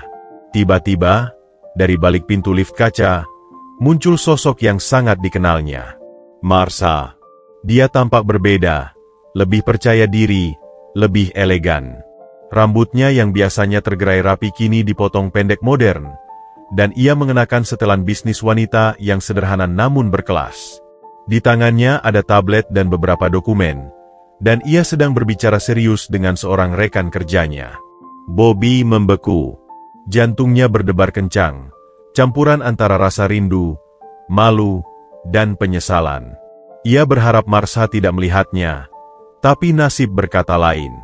Marsha melirik ke arahnya, dan untuk sesaat, ekspresi wajahnya kosong. Kemudian, pengenalan itu muncul, diikuti oleh kejutan yang tersamar. "Bobby?" ucapnya perlahan, mendekat. Bobby berdiri, tangan gemetar memegang amplop dokumen. Halo, Marsha. Apa yang kau lakukan di sini?" tanya Marsha, matanya menyapu seragam Bobby yang jelas-jelas menunjukkan posisinya sekarang. "Saya mengantarkan dokumen," jawab Bobby, menunduk malu. Marsha mengangguk perlahan. "Saya dengar kabar tentangmu." Bobby menarik napas dalam. "Saya pantas mendapatkan semua ini, Marsha. Tidak ada yang perlu disesali." Ada keheningan singkat yang terasa sangat panjang. Marsha kemudian memberi isyarat pada rekan kerjanya untuk pergi lebih dulu.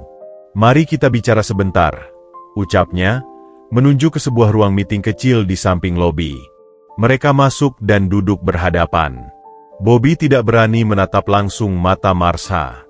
"Bagaimana orang tuamu?" tanya Bobby dengan suara pelan. "Mereka baik-baik saja. Ayah membelikanku perusahaan kecil untuk kukelola. Ini adalah cabangnya," jawab Marsha, tangannya menunjuk sekeliling. "Ayah bilang, aku perlu belajar memulai dari bawah." "Bagus, bagus sekali," gumam Bobby. "Dan, kamu bahagia?" Marsha memandangnya lama. "Aku belajar banyak, Bobby. Belajar bahwa kekayaan bukan segalanya, bahwa kesederhanaan punya nilainya sendiri. Ayahku sengaja membesarkanku dalam kesederhanaan karena tidak ingin aku tumbuh seperti kita dulu." Kata-kata itu menyakitkan, tapi Bobby mengangguk. "Ayahmu orang bijak. Aku sangat menyesal, Marsha. Setiap hari, setiap malam." "Aku tahu," jawab Marsha lembut. "Ibu bilang, dia bisa melihat penyesalan di matamu saat itu, saat kau mengusir mereka." Bobby menatap tangannya yang kini kasar dan berkapur. "Aku tidak berharap kamu memaafkanku.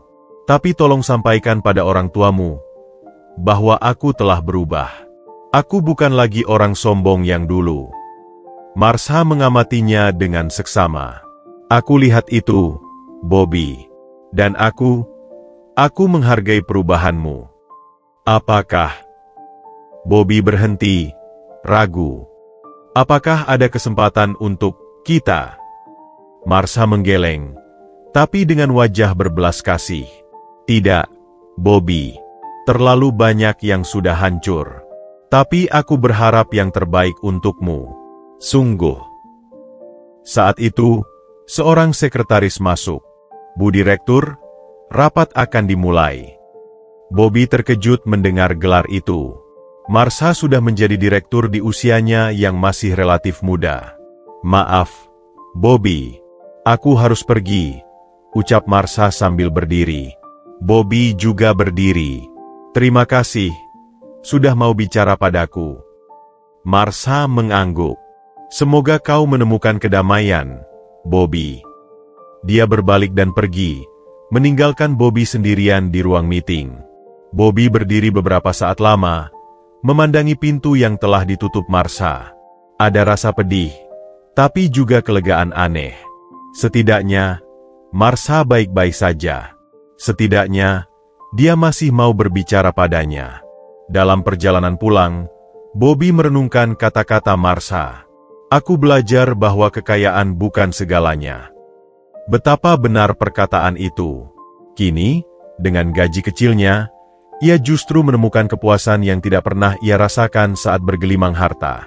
Malam itu, untuk pertama kalinya sejak kejatuhannya, Bobby bisa tersenyum dengan tulus.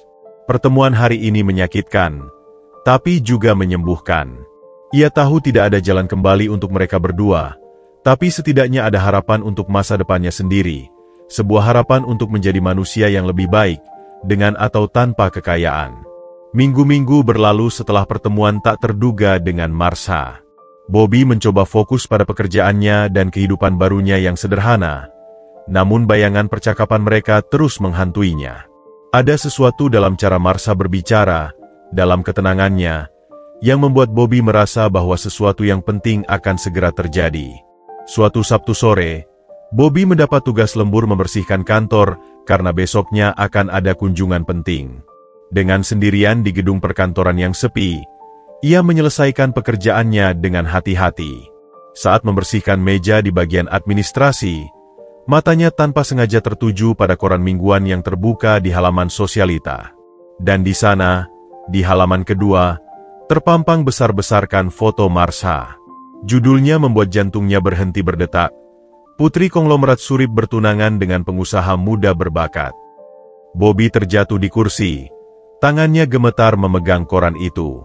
Foto Marsha tersenyum bahagia di samping seorang pria tampan berpenampilan rapi. Pria itu mengenakan kemeja sederhana, tidak berusaha pamer, Tapi dari caranya berdiri terlihat percaya diri yang sehat, bukan sombong. Dengan napas tersengal, Bobby membaca artikel itu.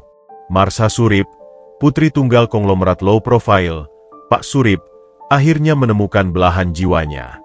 Adalah Kevin Wijaya, pengusaha muda pendiri startup teknologi yang sukses, yang berhasil memenangkan hati sang putri.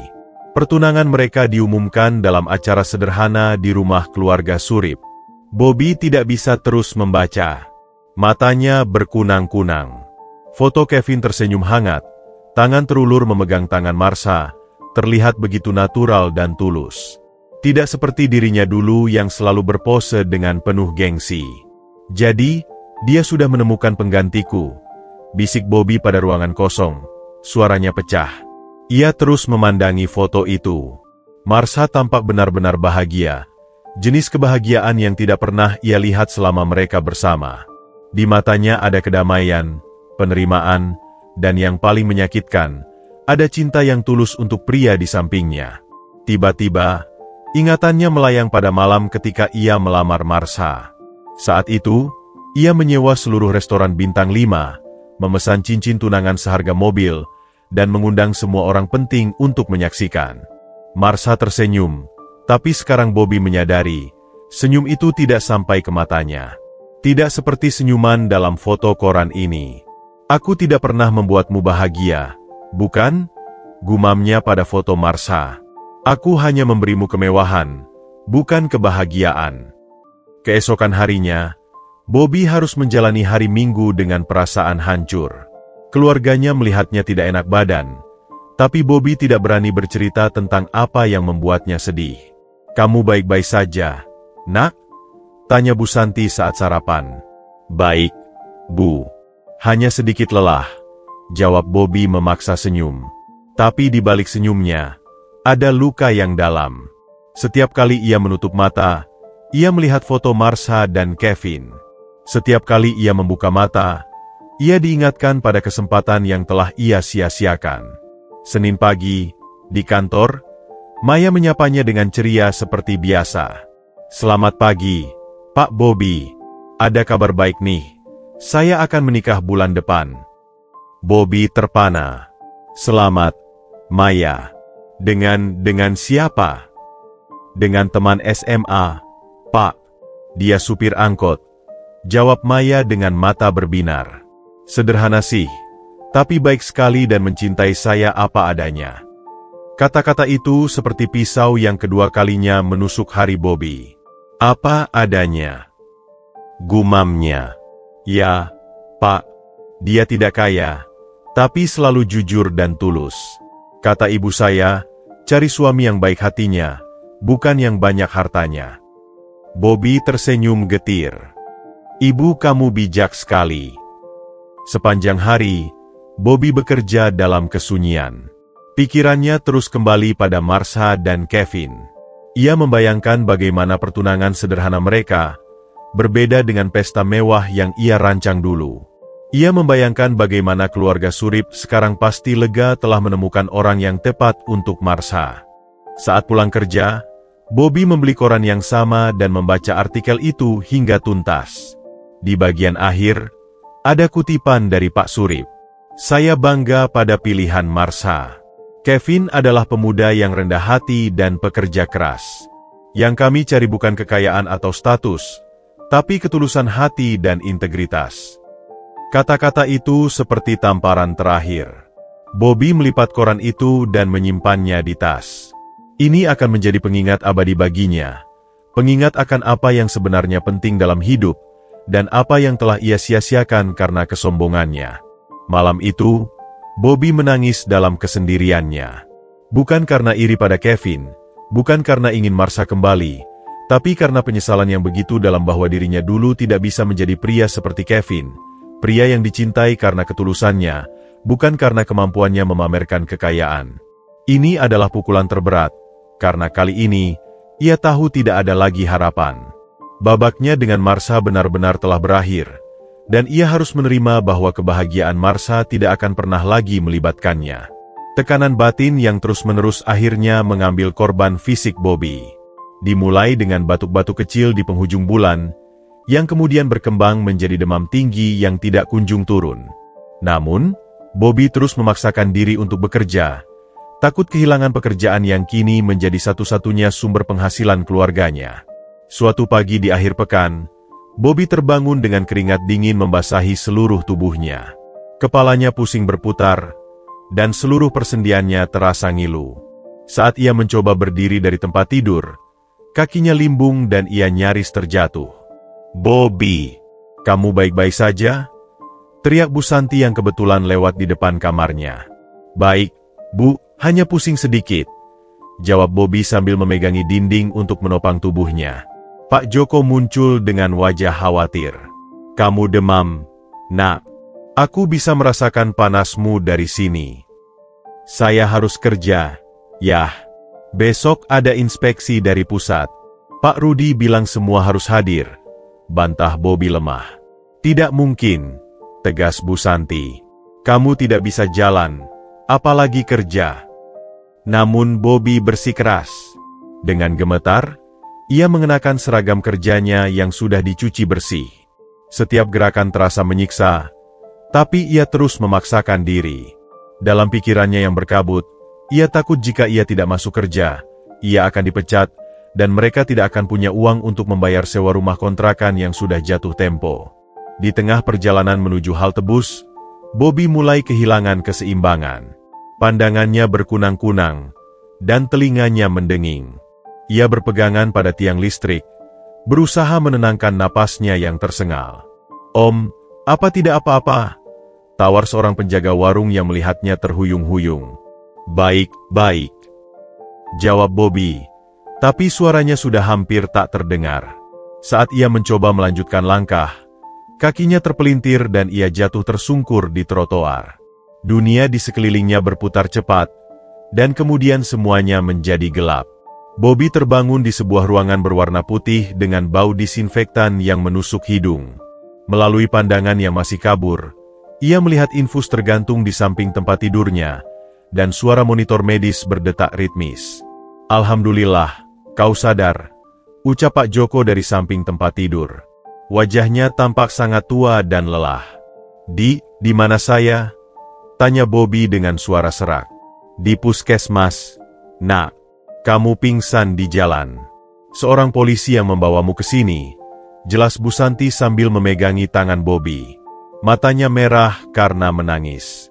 Seorang perawat masuk untuk memeriksa kondisinya. "Demam tipoid, Pak. Ditambah kelelahan berat dan kurang gizi. Anda harus istirahat total minimal 2 minggu. 2 minggu? Teriak Bobby panik. "Saya tidak bisa. Saya harus kerja." "Bobby, dengarkan perawatnya," tegur Pak Joko. "Kesehatanmu lebih penting." Tapi kekhawatiran Bobby terbukti benar. Siang itu, Pak Rudi menelepon dengan suara marah. "Bobby, kau berani tidak masuk kerja hari ini? Kau tahu besok inspeksi penting." "Maaf, Pak. Saya dirawat di puskesmas," jawab Bobby lemah. "Alasan?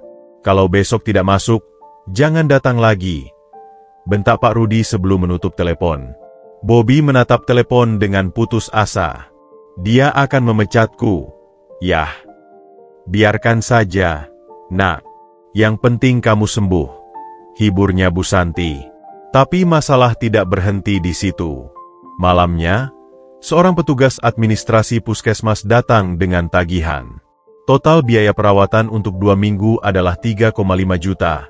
"Pak," ucap petugas itu sambil menyodorkan kertas tagihan. Pak Joko menarik napas dalam. Bisa dicicil? Kami tidak punya uang tunai sebanyak itu sekarang." "Maaf, Pak. Peraturan harus lunas sebelum pulang." Bobby memandangi orang tuanya yang tampak begitu renta dan tak berdaya. Ibu dengan kebaya sederhana yang sudah usang, ayah dengan kemeja yang kerahnya sudah mulai melonggar. Mereka yang dulu bergelimang kemewahan, kini harus berhutang untuk biaya pengobatan dasar. "Ayah, Ibu maafkan saya," bisik Bobby, air mata menetes di pipinya.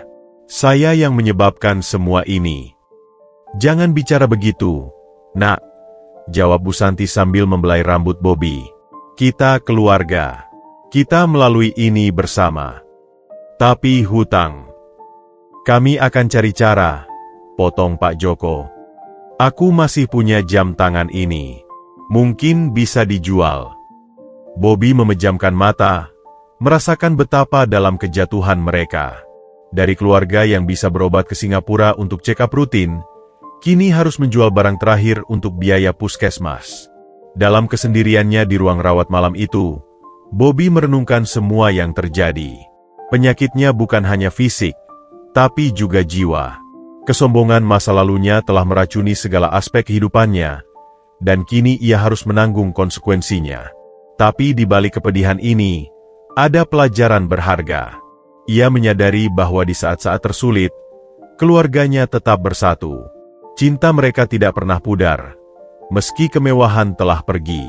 Dan untuk pertama kalinya sejak kejatuhannya, Bobby benar-benar memahami arti keluarga yang sesungguhnya. 2 minggu masa perawatan Bobby di puskesmas menjadi periode perenungan terdalam dalam hidupnya. Terpaku di tempat tidur dengan kondisi fisik yang lemah, ia memiliki banyak waktu untuk merenungkan setiap pilihan dan tindakan yang telah membawanya ke titik ini. Setiap detik dalam kesendiriannya diisi dengan refleksi dan penyesalan, tetapi juga dengan penemuan-penemuan baru tentang makna hidup yang sebenarnya. Suatu sore, saat sinar matahari senja menyusup melalui jendela kamar perawatan, Bobby memandangi sepasang suami istri tua di tempat tidur sebelah. Mereka tampak sederhana sekali, pakaian lusuh, tas kain usang, tapi wajah mereka dipenuhi kedamaian. Sang istri dengan sabar menyuapi suaminya yang sedang sakit, sesekali menyeka air di sudut mata suaminya dengan sapu tangan sederhana. Kita tidak punya apa-apa lagi, Yah, bisik sang istri dengan lembut. Tapi selama kita bersama, aku tidak takut. Bobby memalingkan muka, merasa seperti menyaksikan cerminan dari apa yang seharusnya ia miliki dengan Marsha. Cinta tanpa syarat, kesetiaan dalam kesederhanaan. Mereka lebih kaya dari kita dulu, bukan? Gumam Bobby pada dirinya sendiri. Bu Santi yang sedang menjaganya mendengar gumaman itu. Apa katamu, Nak? Tidak apa, Bu. Hanya berpikir, jawab Bobby sambil tersenyum lemah. Malamnya, saat Pak Joko datang bergantian menjaga, Bobby memulai percakapan yang jarang mereka lakukan. Ayah, maafkan saya, ucap Bobby tiba-tiba dalam kegelapan. Untuk apa, Nak? Untuk semua ini. Untuk kehancuran kita. Untuk membuat ayah dan ibu harus menderita di usia senja. Pak Joko terdiam sejenak. Nak, ayah juga harus minta maaf. Ayah yang mendidikmu dengan nilai-nilai yang salah. Ayah yang mengajarkanmu bahwa kekayaan dan gengsi adalah segalanya. Tapi saya yang melakukannya. Yah, saya yang mengusir Pak Surip. Saya yang menghancurkan semuanya. Dengarkan, Bobby, ucap Pak Joko dengan suara bergetar. Kesalahan adalah guru terbaik. Ayah sekarang mengerti bahwa uang tidak bisa membeli segalanya. Lihat kita, dulu kaya raya tapi tidak pernah benar-benar bahagia. Selalu ada saja yang kurang, selalu ingin lebih dari orang lain. Bobby mengangguk pelan. Saya sekarang mengerti, Yah. Saat saya bekerja sebagai office boy, melihat orang-orang yang hidupnya sederhana tapi bahagia dengan apa yang mereka punya, mereka lebih kaya dari kita. Benar, Nak. Kekayaan sejati bukan di rekening bank, tapi di sini. Pak Joko menepuk dadanya. Dan di sini, tambahnya sambil menunjuk kepala Bobby. Percakapan mereka terus berlanjut hingga larut malam. Untuk pertama kalinya, ayah dan anak ini berbicara dari hati ke hati, tanpa topeng kesombongan atau gengsi. Mereka berbagi penyesalan, tetapi juga harapan untuk masa depan. Keesokan harinya, Bobby meminta kertas dan pulpen pada perawat. Ia mulai menulis, bukan surat permintaan maaf seperti yang sering ia coba tulis sebelumnya, tapi jurnal refleksi diri. Hari ke-12 di puskesmas. Aku belajar bahwa 1. Kesehatan lebih berharga dari kekayaan. 2. Keluarga adalah harta sejati. 3. Kerendahan hati adalah kekuatan, bukan kelemahan. 4. Setiap orang pantas dihormati, apapun pekerjaannya. Tulisan itu terus berkembang seiring dengan membaiknya kondisi fisik Bobby. Setiap hari, ia menambahkan pelajaran baru yang ia dapat dari pengalamannya. Di hari terakhir perawatannya, Bobby menyaksikan sebuah kejadian yang menyentuh hatinya. Seorang ibu muda yang tidak mampu membayar biaya pengobatan anaknya, mendapat bantuan dari keluarga lain yang juga sederhana. Mereka mengumpulkan uang receh untuk membantu, tanpa pamrih, tanpa mengharapkan balasan. "Lihat, Nak," bisik Bu Santi yang ikut menyaksikan. Itulah kekayaan sejati. Kemampuan untuk berbagi dan peduli pada sesama. Bobby memandang ibunya, dan untuk pertama kalinya ia melihat kedamaian dalam mata ibu yang dulu begitu materialistis. Perubahan tidak hanya terjadi padanya, tapi juga pada orang tuanya. "Saat kita pulang, kita mulai hidup baru, Bu," ucap Bobby sambil memegang tangan ibunya. "Hidup yang sederhana tapi bermakna." Bu Santi mengangguk, matanya berkaca-kaca. "Iya, Nak. Ibu sudah lelah dengan kehidupan yang penuh kepura-puraan." Saat Bobby akhirnya diizinkan pulang, ia merasa seperti manusia baru. Tubuhnya masih lemah, tapi jiwanya lebih kuat dari sebelumnya. Ia menyadari bahwa penyakitnya adalah berkat tersembunyi, waktu yang memaksanya untuk berhenti dan merenung, untuk menemukan jati dirinya yang sebenarnya. Perjalanan pulang dari puskesmas terasa berbeda. Bobby memandangi jalanan dengan mata baru. Ia melihat keindahan dalam kesederhanaan, senyum anak-anak bermain di gang sempit, keramahan tetangga yang menyapa, bahkan dalam semangat para pedagang kecil yang berjuang menghidupi keluarganya. "Saya tidak akan kembali ke kehidupan lama saya," tekad Bobby dalam hati. "Uang bisa hilang, tapi pelajaran ini akan saya bawa seumur hidup." Dan untuk pertama kalinya sejak kejatuhannya, ia merasa damai. Bukan karena keadaan telah membaik, tapi karena ia telah belajar menerima dan menemukan makna dalam setiap cobaan. Setelah sebulan menjalani masa pemulihan di rumah, Bobby merasa telah mendapatkan cukup kekuatan fisik dan mental untuk melakukan sesuatu yang selama ini terus menghantui pikirannya. Suatu pagi yang cerah, dengan tekad bulat dalam hati, ia memberitahu orang tuanya tentang niatnya. "Ayah, Ibu, saya akan pergi ke rumah Pak Surip hari ini," ucap Bobby saat sarapan pagi. Bu Santi terbatuk-batuk, hampir menjatuhkan gelas teh di tangannya. "Apa? Untuk apa, Nak? Mereka pasti tidak mau melihat kita." "Bobby, lebih baik kita melupakan masa lalu," tambah Pak Joko dengan wajah khawatir. "Mereka sudah jelas tidak mau berurusan dengan kita lagi." Bobby menggeleng, matanya penuh keteguhan.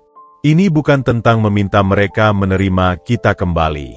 Ini tentang meminta maaf. Tentang menunjukkan bahwa saya telah berubah. Mereka berhak mendengar permintaan maaf saya secara langsung." Setelah meyakinkan orang tuanya bahwa ini adalah hal yang harus dilakukannya, Bobby berangkat dengan angkutan umum. Perjalanan menuju rumah Pak Surip yang terletak di kawasan sederhana memakan waktu hampir 2 jam. Sepanjang perjalanan, jantung Bobby berdebar-debar, tapi tekadnya tidak goyah. Saat ia sampai di depan pagar rumah sederhana itu, napasnya hampir tertahan. Rumah itu persis seperti yang ia ingat. Sederhana, bersih, dengan taman kecil yang terawat rapi. Tidak ada yang mengira bahwa pemilik rumah ini adalah seorang konglomerat. Dengan tangan gemetar, Bobby membuka pintu pagar dan berjalan pelan menuju teras. Sebelum ia sempat mengetuk pintu, Pak Surip muncul dari dalam. Wajahnya menunjukkan kejutan, diikuti oleh ekspresi yang sulit terbaca. "Bobby?" ucap Pak Surip dengan suara datar. Bobby langsung bersujud di depan tangga teras, keningnya menyentuh lantai semen yang dingin. "Pak Surip, saya datang untuk meminta maaf. Maafkan semua kesalahan saya yang telah menghina dan menyakiti Bapak dan keluarga." Pak Surip diam sejenak, lalu berkata dengan tenang, "Berdiri, Bobby. Tidak perlu seperti itu." Tapi Bobby tetap bersujud. "Tolong biarkan saya seperti ini, Pak. Ini yang pantas saya dapatkan." "Dengar, Bobby. Permintaan maafmu sudah saya dengar. Tapi sekarang, Bangun dan bicara pada saya seperti manusia dewasa. Dengan perlahan, Bobby bangkit. Matanya sudah berkaca-kaca. Saya tidak tahu harus mulai dari mana, Pak. Setiap hari sejak kejadian itu, saya menyesal. Menyesal telah memperlakukan Bapak dan Bu Minah dengan hina. Menyesal telah menyia-nyiakan cinta Marsha. Pak Surip mengamatinya dengan seksama. Apa yang membuatmu berpikir kamu telah berubah, Bobby? Penderitaan, Pak, jawab Bobby jujur. Kehilangan segalanya membuat saya sadar betapa sombong dan angkuhnya saya dulu. Bekerja sebagai office boy mengajarkan saya arti kerendahan hati. Hidup dalam kesederhanaan membuat saya paham bahwa kebahagiaan tidak diukur dari materi. Duduk, ucap Pak Surip sambil menunjuk kursi kayu di teras. Bobby duduk dengan patuh. Tangannya masih gemetar. Kamu tahu, Bobby, mulai Pak Surip dengan suara tenang. Sebenarnya, aku sudah memaafkanmu sejak lama. Tapi memaafkan tidak berarti melupakan, dan tidak berarti mempercayai lagi. Saya mengerti, Pak. Saya tidak berharap Bapak mempercayai saya lagi. Saya hanya ingin Bapak tahu bahwa penyesalan saya tulus, dan saya telah menjadi manusia yang berbeda. Pak Surip menghela napas. Aku sudah mendengar tentang perjuanganmu, tentang pekerjaanmu sekarang, tentang penyakitmu. Tapi satu hal yang ingin kutunggu adalah kedewasaan sejatimu. Dan hari ini, aku melihatnya. Benarkah, Pak? Iya. Bobby yang dulu tidak akan pernah merendahkan dirinya seperti ini. Bobby yang dulu terlalu bangga untuk mengakui kesalahan. Saat mereka berbicara, Bu Minah muncul dari dalam rumah. Ekspresinya awalnya kaku, tapi kemudian melunak ketika melihat Bobby yang tampak begitu remuk. Bu Minah, maafkan saya, ucap Bobby sambil berdiri dan sedikit membungkuk. Bu Minah mengangguk pelan. Kau terlihat kurus, Bobby. Apakah kau sudah sehat sepenuhnya? Sudah cukup baik, Bu. Terima kasih atas perhatiannya. Mereka berbincang sebentar, dan meski masih ada jarak, ketegangan mulai mencair. Saat Bobby bersiap untuk pergi, Pak Surip memberinya nasihat terakhir. Hidupmu ke depan tidak akan mudah, Bobby. Tapi ingatlah pelajaran ini. Jadilah manusia yang rendah hati, jangan nilai orang dari penampilannya, dan yang paling penting, hargai setiap orang dengan sama. Saya janji akan mengingat itu, Pak. Dan tolong sampaikan pada Marsha bahwa saya bahagia untuknya. Kevin, dia pria yang baik. Pak Surip mengangguk, dan untuk pertama kalinya, senyum kecil muncul di bibirnya. Aku akan menyampaikannya. Dalam perjalanan pulang, Bobby merasa beban berat yang selama ini dipikulnya sedikit terangkat. Ia tahu hubungan mereka tidak akan pernah kembali seperti semula, tapi setidaknya ia telah melakukan apa yang seharusnya dilakukan. Meminta maaf dengan tulus dan menunjukkan perubahan. Malam itu, untuk pertama kalinya dalam berbulan-bulan, Bobby bisa tidur dengan tenang. Ia telah menutup bab lama dalam hidupnya, dan kini siap memulai bab baru dengan pelajaran berharga yang tidak akan pernah dilupakannya. Beberapa minggu setelah pertemuan dengan Pak Surip, Bobby membuat keputusan besar yang mengejutkan kedua orang tuanya. Suatu malam, setelah makan malam sederhana, ia mengajak mereka berbicara serius. Ayah, Ibu, saya telah memutuskan untuk pindah ke kota, ucap Bobby dengan suara tenang namun penuh keyakinan. Bu Santi terkejut. Pindah? Kemana? Kenapa? Ke Surabaya, Bu. Saya ingin mulai hidup baru di tempat yang tidak ada yang mengenal masa lalu saya. Di sini, setiap orang masih melihat saya sebagai Bobby si sombong yang jatuh. Pak Joko menghela napas. Tapi pekerjaanmu di sini, dan kami. Bukan berarti saya akan meninggalkan ayah dan ibu, jelas Bobby cepat. Saya akan cari pekerjaan dulu di sana, cari tempat tinggal yang layak, lalu menjemput ayah dan ibu. Tapi dengan apa, Nak? Tanya Bu Santi khawatir. Kita hampir tidak punya tabungan. Bobby tersenyum kecil. Saya sudah menabung dari gaji saya selama 6 bulan terakhir. Cukup untuk tiket kereta dan biaya hidup sederhana selama seminggu di sana. Percakapan itu berlanjut hingga larut malam. Meski awalnya ragu, akhirnya orang tua Bobby menyetujui rencananya. Mereka memahami bahwa Bobby perlu melepaskan diri dari bayang-bayang masa lalunya untuk benar-benar bisa tumbuh. Hari keberangkatan tiba. Dengan hanya membawa satu koper kecil berisi pakaian sederhana dan sedikit barang pribadi, Bobby bersiap meninggalkan Jakarta. Di stasiun kereta, Bu Santi tidak bisa menahan tangis. "Jaga diri baik-baik, Nak." Telepon setiap hari, pesannya sambil memeluk Bobby erat. Pak Joko, yang biasanya tegas, kali ini juga terlihat emosional. "Kalau tidak baik-baik di sana, pulang saja. Kami akan selalu menerimamu." "Tenang, Ayah, Ibu. Saya akan baik-baik saja," jawab Bobby sambil membalas pelukan mereka. Perjalanan kereta selama 12 jam ke Surabaya memberi Bobby banyak waktu untuk merenung. Ia memandangi pemandangan yang berubah dari hiruk-pikuk ibu kota menjadi pedesaan yang tenang, lalu kembali ke keramaian kota besar. Perjalanan ini terasa seperti metafora hidupnya, dari kesombongan, melalui penderitaan, menuju permulaan baru. Sesampainya di Surabaya, Bobby langsung mencari penginapan murah di daerah dekat pelabuhan. Kamar yang ia sewa kecil dan sederhana, tapi bersih. Dari jendela kamarnya, ia bisa melihat aktivitas pelabuhan, buruh bongkar muat, nelayan, pedagang kecil. Keesokan harinya, ia mulai mencari pekerjaan. Berbeda dengan di Jakarta, di sini tidak ada yang mengenalinya. Tidak ada pandangan sinis. Tidak ada bisikan-bisikan tentang masa lalunya. Ia bisa menjadi siapa saja yang ia inginkan. Namun, kenyataan tidak semudah yang dibayangkan. Dengan pengalamannya yang terbatas dan riwayat pekerjaan yang ia sembunyikan, pilihan pekerjaannya terbatas. Akhirnya, setelah 3 hari mencari, ia mendapat pekerjaan sebagai kuli panggul di pelabuhan. Pekerjaan itu keras. Mulai dari subuh hingga sore, ia harus memindahkan karung-karung beras, kotak-kotak ikan, dan berbagai barang lainnya dari kapal ke truk. Tangannya yang dulu halus kini cepat melepuh.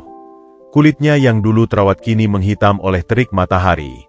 Suatu siang, saat sedang beristirahat sejenak, seorang rekan kerjanya yang lebih tua, Pak Darjo, mendekatinya. "Katanya kamu dari Jakarta, ya? Kenapa mau kerja kasar begini?" tanya Pak Darjo penasaran. Bobby tersenyum getir. "Saya sedang belajar, Pak. Belajar tentang arti kehidupan yang sebenarnya." Pak Darjo mengangguk-angguk, seolah memahami. Kerja di pelabuhan ini keras, tapi jujur. Tidak perlu bohong-bohong, tidak perlu pamer-pamer. Hasil jerih payah sendiri. "Betul sekali, Pak. Itu yang saya cari." Hari-hari berlalu, dan Bobby mulai terbiasa dengan kehidupan barunya. Bangun pukul 4 pagi, bekerja hingga sore, pulang ke kamar kos yang sederhana, makan malam sederhana, lalu tidur. Rutinitas yang melelahkan secara fisik, tapi menenangkan secara mental. Suatu hari, saat sedang memindahkan karung beras yang sangat berat, Bobby hampir terjatuh. Seorang buruh lain segera membantunya. "Hati-hati, Bobby. Kalau cedera, siapa yang mau rawat?" ucap buruh itu. "Terima kasih, Bang," jawab Bobby sambil menghela napas. "Kamu anak muda, masih kuat. Tapi ingat, kita kerja cari makan, bukan cari mati." Perkataan itu menyadarkan Bobby. Ia memang ingin menebus kesalahannya, tapi bukan dengan menyiksa dirinya sendiri. Malam itu, ia mulai merencanakan langkah selanjutnya. Mungkin ia bisa membuka usaha kecil-kecilan, menggunakan pengalaman bisnisnya yang dulu, tapi dengan pendekatan yang baru, jujur dan rendah hati. 2 bulan kemudian, Bobby sudah cukup beradaptasi dengan kehidupan barunya. Ia mulai memahami ritme kerja di pelabuhan, mulai mengenal banyak orang, dan mulai melihat peluang-peluang yang bisa dikembangkan. Uang yang ia tabung sedikit demi sedikit mulai terkumpul. Dalam kesederhanaan hidup barunya, Bobby menemukan kedamaian yang tidak pernah ia rasakan selama hidup bergelimang harta. Ia belajar bahwa memulai dari nol bukanlah kutukan, tapi kesempatan untuk membangun sesuatu yang lebih bermakna. Dan yang terpenting, ia kini menjadi manusia yang bebas dari beban kesombongan masa lalu, seorang Bobby yang baru, dengan hati yang lebih lapang dan jiwa yang lebih tenang. 5 tahun telah berlalu sejak Bobby memutuskan memulai hidup baru di Surabaya. Waktu yang cukup untuk mengukir perubahan permanen dalam diri seseorang. Di sebuah warung kopi sederhana yang ia beri nama Kedai Kopi Bening, Bobby sedang menyiapkan pesanan untuk pelanggan setianya. Warung ini terletak tidak jauh dari pelabuhan, dikelilingi oleh gudang-gudang dan bengkel-bengkel kecil.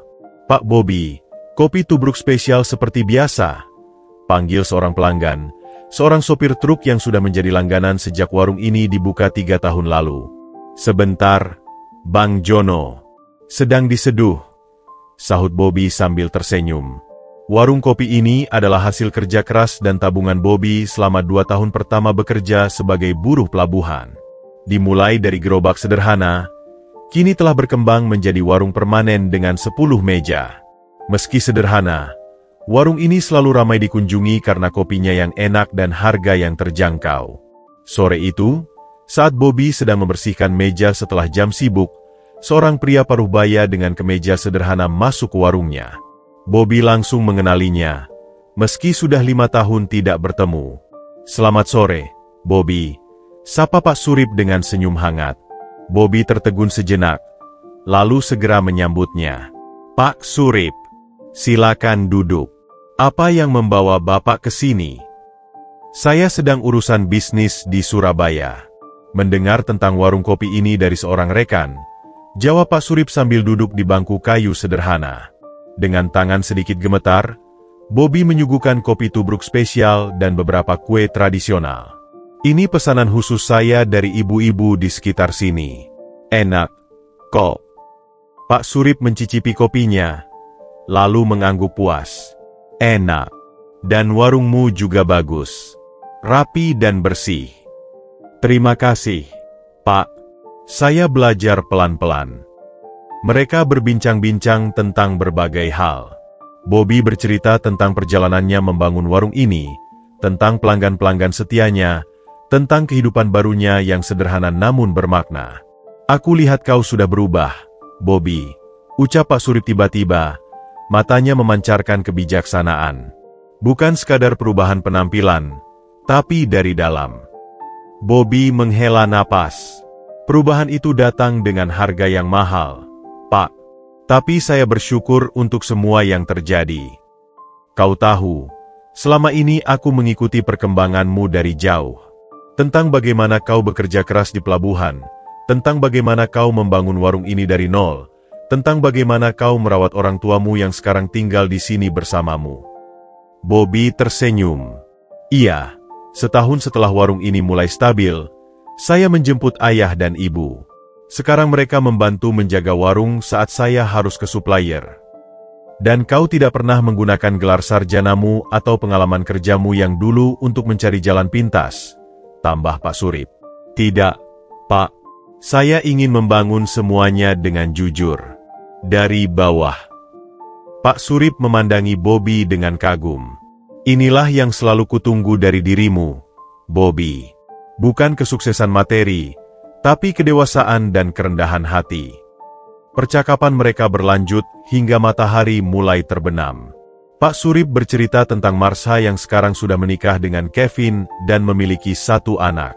Tentang bagaimana mereka mengelola bisnis keluarga dengan prinsip-prinsip baru, kejujuran, kerendahan hati, dan tanggung jawab sosial. "Kami belajar banyak dari pengalaman denganmu, Bobby. Aku Pak Surip. Kami menyadari bahwa kekayaan harus disertai dengan kebijaksanaan." Saat Pak Surip bersiap untuk pergi, ia mengeluarkan amplop dari tasnya. "Ini bukan bantuan, Bobby, tapi tawaran kemitraan." Bobby membuka amplop itu dengan hati-hati. Isinya adalah proposal kemitraan untuk mengembangkan merek kopinya dengan jaringan kafe milik kelompok usaha Pak Surip. Saya tidak tahu harus berkata apa, Pak." "Kau tidak perlu menjawab sekarang. Pertimbangkan baik-baik. Ini bukan karena aku memaafkanmu, tapi karena aku melihat kau sudah belajar dari kesalahan dan pantas mendapat kesempatan kedua." Setelah Pak Surip pergi, Bobby duduk termenung lama. Tawaran itu menggiurkan, tapi ia ingat perjalanan panjangnya. Ia tidak ingin kembali ke dunia bisnis yang penuh dengan kesombongan dan gengsi. Malam itu, Bobby berdiskusi dengan orang tuanya. "Kenapa tidak kau terima saja, Nak?" tanya Pak Joko. "Ini kesempatan emas." "Karena saya takut, takut kembali menjadi orang yang dulu. Di sini, dengan warung sederhana ini, saya bahagia. Saya tidak ingin kehilangan itu." Bu Santi memegang tangan Bobby. "Nak, menerima tawaran itu tidak berarti kau akan kembali menjadi sombong. Justru ini kesempatan untuk membuktikan bahwa kau memang sudah berubah." Pikiran Bobby terasa berputar-putar. Di satu sisi, ia ingin mempertahankan kehidupan sederhana yang telah memberinya kedamaian. Di sisi lain, ini adalah kesempatan untuk tumbuh lebih besar tanpa harus mengorbankan prinsip-prinsip barunya. Akhirnya, setelah bermalam-malam merenung, Bobby memutuskan untuk menerima tawaran itu, tapi dengan syarat-syarat tertentu. Ia ingin tetap terlibat langsung dalam produksi kopi, ingin memastikan kualitas dan keaslian rasanya terjaga, dan yang paling penting, ingin para petani kopi yang selama ini menjadi supliernya mendapat bagian yang adil. Ketika ia menyampaikan syarat-syarat ini pada Pak Surip melalui telepon, jawabannya membuatnya tersenyum. "Syukurlah kau tetap memegang prinsipmu, Bobby. Justru itulah yang kami cari, seorang partner yang jujur dan punya integritas." Perubahan hati tidak hanya terjadi pada Bobby, tapi juga pada Pak Surip. Dari seorang yang dulu dihina dan diusir, kini menjadi seseorang yang memberikan kesempatan kedua. Dan Bobby, dari seorang yang sombong dan angkuh, kini menjadi manusia yang rendah hati dan bijaksana. Mereka mungkin tidak akan pernah kembali menjadi keluarga, tapi mereka telah menemukan sesuatu yang mungkin lebih berharga, saling menghargai sebagai sesama manusia yang telah belajar dari kesalahan masing-masing. 2 tahun telah berlalu sejak Bobby menerima tawaran kemitraan dari Pak Surip. Kedai Kopi Bening kini telah bertransformasi menjadi Bening Coffee, sebuah merek kopi lokal yang memiliki 5 cabang di Surabaya dan 1 cabang di Jakarta. Namun, berbeda dengan perusahaannya yang dulu yang penuh dengan kemewahan dan gengsi, bisnis Bobby yang baru ini dikelola dengan prinsip-prinsip yang sama sekali berbeda. Suatu pagi, Bobby sedang memeriksa kualitas biji kopi di gudang penyangraiannya yang sederhana. Ia masih mengenakan celana jeans dan kaos sederhana, meski kini ia bisa saja mengenakan setelan mahal. Bagi Bobby, pakaian tidak lagi menentukan siapa dirinya. "Pak Bobby, ada tamu dari Jakarta," lapor seorang karyawan. Bobby mengangguk dan berjalan ke ruang tamu kecil di samping gudang. Yang menunggu di sana adalah Pak Surip, tapi kali ini ia tidak sendirian. Seorang pemuda tampan dengan senyum hangat berdiri di sampingnya, Kevin, suami Marsha. "Selamat pagi, Pak Surip." "Dan Kevin," sapa Bobby dengan ramah, menjabat tangan mereka. "Kami sedang dalam perjalanan ke Bali dan mampir sebentar," ujar Pak Surip. "Kevin ingin melihat operasimu langsung." Kevin tersenyum. "Saya dengar banyak cerita tentang Kopi Bening. Bahkan Marsha sangat menyukai blend khusus yang kamu buat untuk ibu hamil." Bobby tersenyum lega. "Syukurlah. Bagaimana kabar Marsha dan bayi?" "Sangat baik. Mereka menunggu di hotel," jawab Kevin. "Marsha sebenarnya ingin datang, tapi..." "Tidak perlu," potong Bobby dengan lembut. "Saya mengerti." Mereka kemudian berkeliling fasilitas produksi. Bobby dengan antusias menjelaskan prosesnya, dari pemilihan biji kopi hingga penyangraian. Yang mengejutkan mereka, Bobby masih terlibat langsung dalam setiap proses, termasuk memikul karung-karung kopi. "Kamu masih melakukan pekerjaan fisik?" tanya Kevin heran. "Kenapa tidak?" jawab Bobby sambil tersenyum. "Ini mengingatkan saya pada awal perjalanan. Dan yang paling penting, ini membuat saya tetap rendah hati." Setelah berkeliling, mereka duduk di ruang tamu. Pak Surip mengeluarkan dokumen dari tasnya. "Bobby, kami datang dengan tawaran baru. Kami ingin Bening Coffee menjadi pemasok utama untuk seluruh jaringan hotel dan restoran grup kami." Bobby membuka dokumen itu. Nilainya cukup besar, bisa mengubah hidupnya sekali lagi. Tapi kali ini, reaksinya berbeda. Terima kasih atas kepercayaannya, Pak. Tapi saya punya beberapa kondisi. Kevin mengangkat alis. Kondisi. Pertama, saya ingin memastikan bahwa petani kopi saya mendapat kenaikan harga yang wajar. Kedua, saya tidak ingin ekspansi terlalu cepat yang mengorbankan kualitas. Ketiga, Bobby berhenti sebentar. Saya ingin sebagian keuntungan dialokasikan untuk program pelatihan bagi anak-anak muda yang ingin belajar bisnis kopi. Pak Surip dan Kevin saling memandang, lalu tersenyum. Kami tidak menyangka akan mendengar ini darimu, Bobby, ucap Pak Surip. Dulu, yang kamu pikirkan hanya keuntungan semata. Bisnis bukan hanya tentang uang, Pak. Ini tentang menciptakan nilai bagi semua pihak, dari petani hingga konsumen terakhir. Kevin mengangguk-angguk. Kagum. Marsha benar. Kamu benar-benar telah berubah. Mereka kemudian menandatangani nota kesepahaman. Saat bersalaman, Bobby merasakan kedamaian yang aneh. Dulu, ia akan merasa ini adalah kemenangan besar. Kini, ia hanya merasa ini adalah tanggung jawab baru yang harus dijalani dengan baik. Setelah Pak Surip dan Kevin pergi, Bobby berjalan ke ruang kerjanya yang sederhana. Di dindingnya, tergantung foto-foto perjalanan bisnisnya, dari saat ia masih menjadi office boy, membuka warung kopi pertama, hingga kini. Di sampingnya, tergantung kutipan favoritnya, kekayaan sejati bukanlah apa yang kita miliki, tapi siapa diri kita sebenarnya. Malam itu, Bobby mengunjungi orang tuanya yang sekarang tinggal di rumah sederhana tapi nyaman di belakang fasilitas produksi kopinya. Bagaimana pertemuannya? Nak? Tanya Bu Santi. Kita dapat kontrak besar, Bu. Tapi yang lebih penting, kita dapat pengakuan bahwa perubahan kita adalah nyata. Pak Joko memandangi anaknya dengan bangga. Kamu telah membuktikan sesuatu yang lebih berharga dari semua kekayaan kita dulu. Nak. Kamu telah membuktikan bahwa manusia bisa berubah menjadi lebih baik. Bobby tersenyum. Semua ini karena pelajaran dari Bapak dan Pak Surip. Kekayaan bisa hilang, tapi pelajaran dan perubahan karakter akan tetap selamanya. Beberapa bulan kemudian, benih kafi berkembang dengan sehat.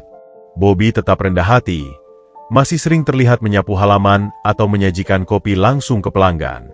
Ia telah menemukan keseimbangan antara kesuksesan bisnis dan kerendahan hati. Suatu hari, seorang karyawan muda bertanya padanya, "Pak Bobby, apa rahasia sukses Anda?" Bobby memandangnya dengan bijak. Kesuksesan sejati, Nak, bukan diukur dari seberapa besar bisnismu, tapi dari seberapa besar kamu bisa memberi manfaat pada orang lain, dan seberapa rendah hati kamu tetap berada di puncak. Karma memang pernah menghancurkannya, tapi justru kehancuran itulah yang membangunnya kembali menjadi manusia yang seutuhnya. Dan kini, dengan segala kesederhanaan dan kerendahan hatinya, Bobby akhirnya menemukan kekayaan yang sesungguhnya, kekayaan jiwa yang tidak bisa diukur dengan materi apapun.